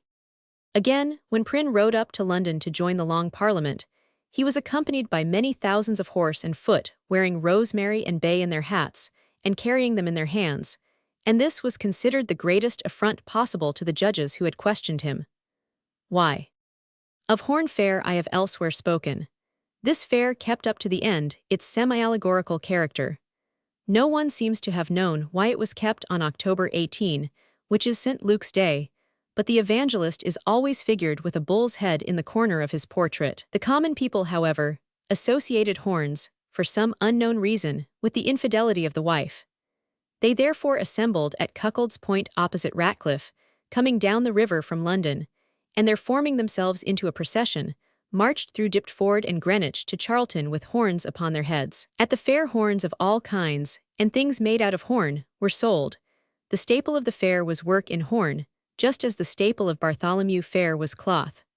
Besides the casual processions of the mob, a more formal procession was organized in London itself, especially at certain inns in Bishopsgate. This procession, which seems to have been arranged with some care and to have been interesting, consisted of a king, a queen, a miller, and other personages. They wore horns in their hats, and on arriving at Charlton walked round the church 3 times. The occasion gave rise to many coarse and ribald jokes, and to much unseemliness of all kinds. Hence a proverb, all's fair at Horn Fair. In this place, the fair is mentioned as one of the last places where processions were organized, having meanings which were well understood at that time, but which would be now forgotten. The city procession, which everybody could read and understand like a printed book, lingered long, falling steadily into disuse and disrepute, until the wedding march was abandoned. The funeral, stripped of its coats of arms, the black gowns, and its torches, and even at last, the march of the milkmaids and the May-Day Jack in the Green, were seen no more. Appendices. Appendix I. The Court. The popular imagination pictures the court of Charles II as a place of no ceremony or state or dignity whatever. A place where the king strolled about and where there was singing of boys, laughter of women, tinkling of guitars, playing of cards, making merriment without stint or restraint. Bohemia of courts.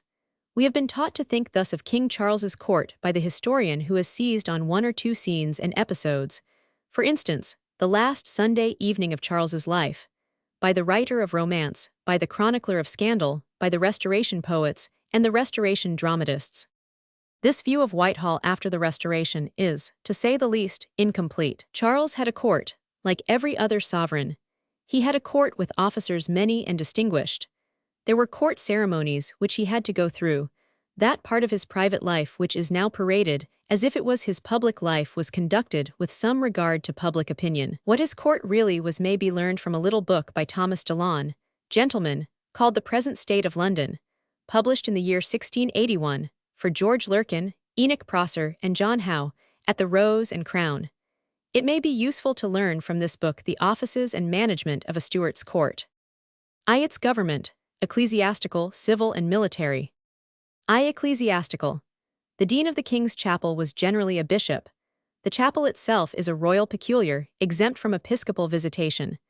The dean chose the subdean or precentor capel, 36 gentlemen of the chapel, of whom 12 were priests and 24 singing clerks, 12 children, 3 organists, 4 vergers, a serjeant, 2 yeomen, and a groom of the chapel. The king had his private oratory, where every day one of the chaplains read the service of the day. 12 times a year the king, attended by his principal nobility, offered a sum of money in gold, called the Byzantine gift, because it was formerly coined at Byzantium, in recognition of the grace of God which made him king.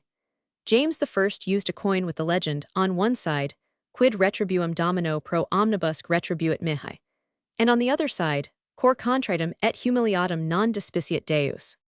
In addition, there were 48 chaplains in ordinary, of whom 4 every month waited at court. The Lord High Almoner, usually the Bishop of London, disposed of the king's alms. He received all diadends and bona felonum de se to be applied to that purpose. Under him were a subalmoner, 2 yeomen, and 2 grooms of the almonry. There was also a clerk of the closet whose duty was to resolve doubts on spiritual matters. In the reign of good King Charles, the duties of this officer were probably light. Roman II, the civil government. The chief officer was the Lord Steward. He had authority over all the officers of the court, except those of the chapel, the chamber, and the stable. He was judge of all offences committed within the 366 precincts of the court, and within the verge. In the king's presence, the Lord Steward carried a white staff. When he went abroad, the white staff was borne before him by a footman bareheaded. His salary was £100 a year with 16 dishes daily, and allowances of wine, beer, etc. The Lord Chamberlain had the supervision of all officers belonging to the king's chamber, such as the officers of the wardrobe, of the revels, of the music, of the plays, of the hunt, the messengers, trumpeters, heralds, pursuivants, apothecaries, chirurgeons, barbers, chaplains, etc. The third great officer was the master of the horse. His duties are signified by his title, which was formerly constabuli or constable. Under these principal officers were the treasurer of the household, the controller, the cofferer, the master of the household, the two clerks of the green cloth, the serjeants, messengers, etc. In the compting house was held the court of green cloth, which sat every day with authority to maintain the peace within a circle of 12 miles radius. It was so called from the color of the cloth spread upon the table. The chief clerk was an official of great power and dignity. He received the king's guests, kept the accounts, looked after the provisions, and had charge of the pantry, buttery, and cellar. There were clerks under him. The knight harbinger with 3 gentlemen harbingers and 7 yeomen harbingers provided lodgings for the king's guests, ambassadors, officers, and servants. The knight marshal was judge in all cases in which a servant of the king was concerned. He was also one of the judges in the court of the marshalsea. He had 6 provost marshals, or vergers in scarlet coats, to wait upon him. The servants in ordinary were the gentlemen of the bedchamber, and the groom of the stole, the vice-chamberlain, the keeper of the privy purse, the treasurer of the chamber, the master of the robes, the 12 grooms of the bedchamber, the 6 pages of the bedchamber, the 4 gentlemen ushers of the privy chamber, the 48 gentlemen of the privy chamber, the 6 grooms of the privy chamber, the library keeper, black rod, the 8 gentlemen ushers of the presence chamber, the 14 grooms of the great chamber, 6 gentlemen waiters, 4 cupbearers, 4 carvers, 4 servers, 4 esquires of the body, the 8 servers of the chamber, the groom porter, 16 serjeants at arms, 4 other serjeants at arms who attended on the speaker, and on the Lord Lieutenant of Ireland. There were 4 physicians in ordinary, a master and treasurer of the jewel house, 3 yeomen of the jewel house, a master of the ceremonies with an assistant and a marshal, 3 kings at arms, 6 heralds, and 4 pursuivants at arms, a geographer, a historiographer, a hydrographer, a cosmographer, a poet laureate, and a notary. These were the officers of the wardrobe. The great wardrobe, the standing wardrobes at Hampton, Windsor, and other places, and the removing wardrobe which was carried about with the king. For the wardrobes were 1 yeoman, 2 grooms, and 3 pages. For the office of tents and pavilions were 2 masters, 4 yeomen, 1 groom, 1 clerk controller, and 1 clerk of the tents. The master of the revels ordered the plays and masks, etc. He had 1 yeoman and 1 groom. Attached to the master of the robes were workmen, each in his own craft. The royal falconer had 33 officers under him. The master of buckhounds had 34 assistants. The master of the otter hounds had 5 under him. So had the master of the harriers. The master of the ordnance had a lieutenant, a master armorer, and 17 under officers. There were 42 messengers of the chamber. There were 64 musicians in ordinary, 15 trumpeters and kettle drummers, 7 drummers and fifes, 2 apothecaries, 2 chirurgeons, 2 barbers, 3 printers, 1 printer of oriental tongues.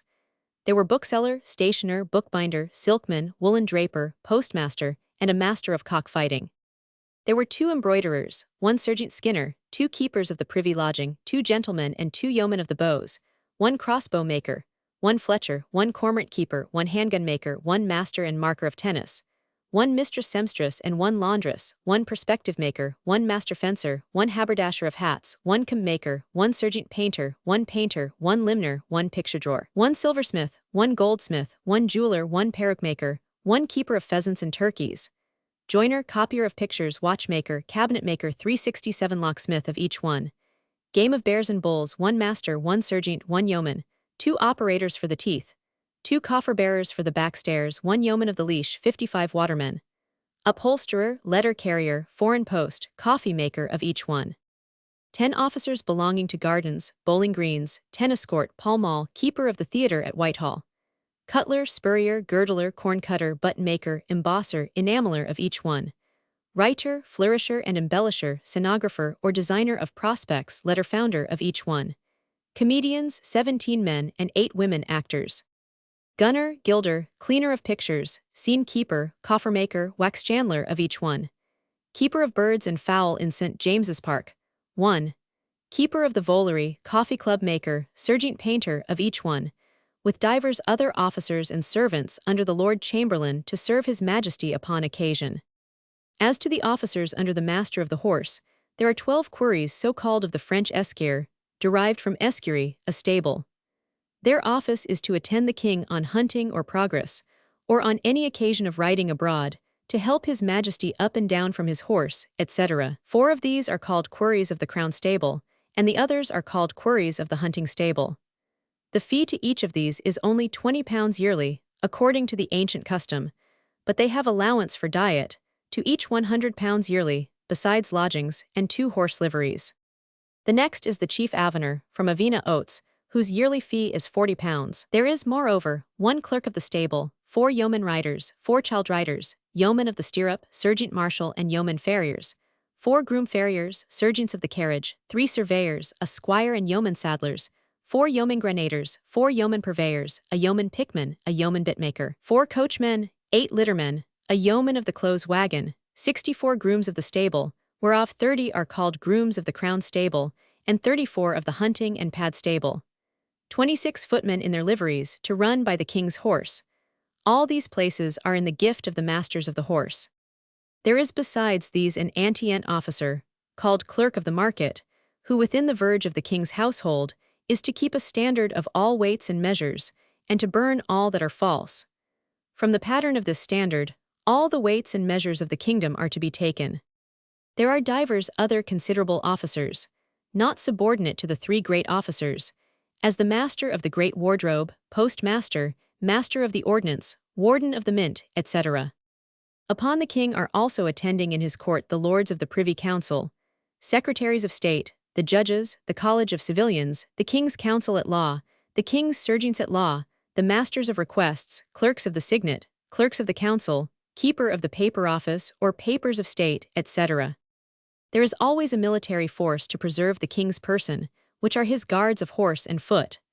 The guards of horse are in number 600 men, well armed and equipped, who are generally young gentlemen of considerable families, who are there made fit for military commands. They are divided into 3 troops, viz. The king's troop, distinguished by their blue ribbons and carbine belts, their red hussars and halster caps, embroidered with his Majesty's cipher and crown.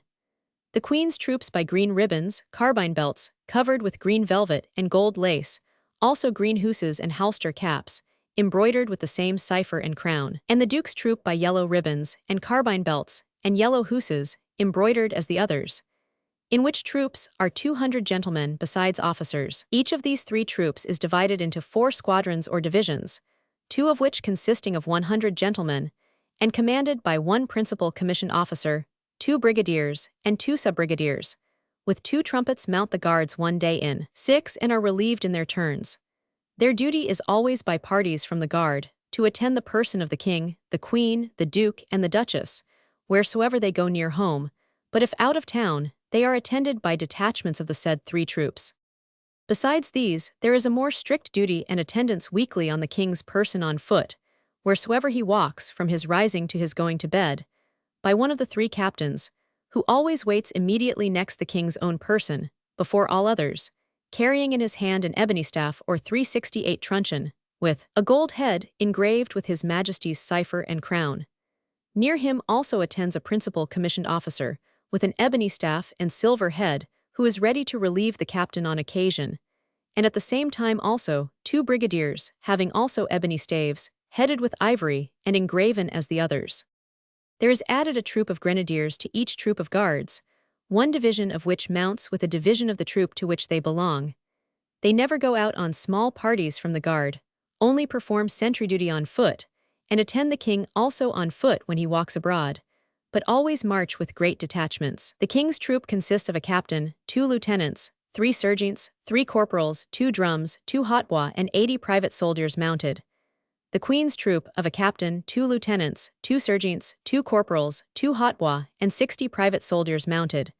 The Duke's troop consists of the like number with the Queen's. The captains of His Majesty's Guards always command as eldest colonels of horse, the lieutenants as eldest lieutenant colonels of horse, the cornets and guidons as eldest majors of horse, the quartermasters as youngest captains of horse, the brigadiers as eldest lieutenants of horse, and amongst themselves every officer, according to the date of his commission, takes precedency when on detachments, but not when the three troops march with their colors, for then the officer of the eldest troop commands those of equal rank with him in the others, though their commission be of elder date. Next, immediately after the three troops of guards, His Majesty's regiment of horse, commanded by the Earl of Oxford, takes place, and the colonel of it is to have precedency after the captains of the guards, and before all other colonels of horse, whatsoever change may be of the colonel, and all the officers thereof in their proper degree are to take place according to the dates of their commissions. As to the foot, the King's regiment, commanded by the Honourable Colonel John Russell, takes place of all other regiments, and the colonel thereof is always to proceed as the first colonel. The Coldstream regiment, commanded by the Earl of Craven, takes the next, the Duke of York's regiment next, then His Majesty's Holland regiment, commanded by the Earl of Mulgrave, and all other colonels, according to the dates of their commissions. All other regiments of horse and foot, not of the guards, take place according to their respective seniority, from the time they were first raised, and no regiment loses its precedency by the death of its colonel. At the King's house, there is a guard for his person, both above and below stairs. In the presence chamber, the band of gentlemen pensioners wait, instituted by King Henry the Roman VII, and chosen out of the best and antientest families in England, to be a guard to His Majesty's person, and also to be a nursery to breed up hopeful gentlemen, and fit them for employments, civil and military as well abroad as at home. As deputies of Ireland, ambassadors in foreign parts, councillors of state, captains of the guard, governors of places, commanders in the wars, both by sea and land, of all which these have been examples. They are to attend the King's person to and from his chapel, only as far as the privy chamber, also in all other solemnity, as coronations, public audience of ambassadors, etc. They are 40 in number, over whom there is a captain, usually some peer of the realm, a lieutenant, a standard-bearer, and a clerk of the check. They wait half at a time quarterly. Those in quarter wait daily 5 at a time upon the King in the house, and when he walks abroad. Upon extraordinary occasions, all of them are summoned. Their ordinary arms are gilt poleaxes. Their arms on horseback in time of war are cuirassiers' arms, with sword and pistol. These are only under their own officers, and are always sworn by the clerk of the check, who is to take notice of such as are absent when they should be upon their duty. Their standard in time of war is a cross gules in a field argent, also 4 bends. In the first room above stairs, called the guard chamber, attend the yeomen of the guard of His Majesty's body, whereof there were wont to be 250 men of the best quality under gentry, and of larger stature than ordinary, for every one was to be 6 foot high. There are at present 100 yeomen in daily waiting, and 70 more not in waiting, and as any of the 100 die, his place is filled up out of the 70. These wear scarlet coats down to the knee and scarlet breeches, both richly guarded with black velvet, and rich badges upon their coats both before and behind, moreover, black velvet round broad-crowned caps, with ribbons of the King's colour.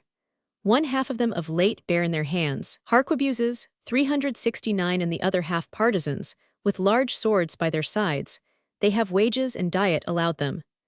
Their office is to wait upon the King in his standing houses, 40 by day, and 20 to watch by night, about the city to wait upon the King's person abroad by water or land. The King's palace royal, rash and regi dignitatis, is exempted from all jurisdiction of any court, civil or ecclesiastic, but only to the Lord Steward, and in his absence to the treasurer and controller of the King's household, with the steward of the marshalsea, who by virtue of their office without commission may hear and determine all treasons, felonies, breaches of the peace, committed within the King's court or palace. The orders and rules for the demeanour of all officers and servants are hung upon tables in several rooms at the court, and signed with the King's own hand, worthy to be read of all strangers. The court or house where the King resides is accounted a place so sacred, that if any man presume to strike another there, and only draw blood, his right hand shall be cut off, and he committed to perpetual imprisonment and fined. All occasions of striking are also there forbidden.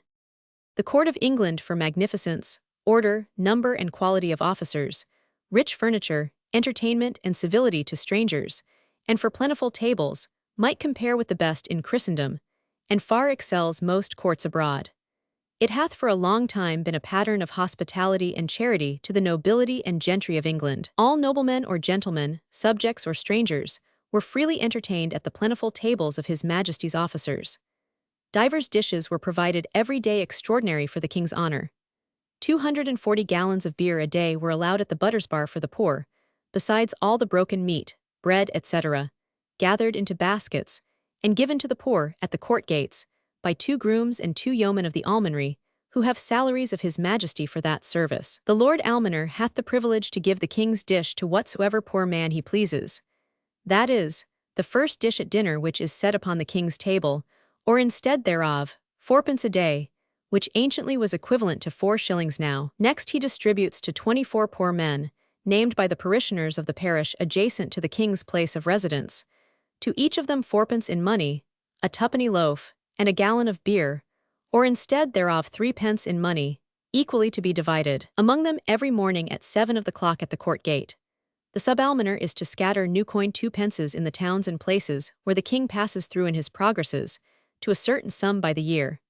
Besides, there are many poor pensioners, either because so old that they are unfit for service, or the widows of any of the king's servants that died poor, who have a competency duly paid them.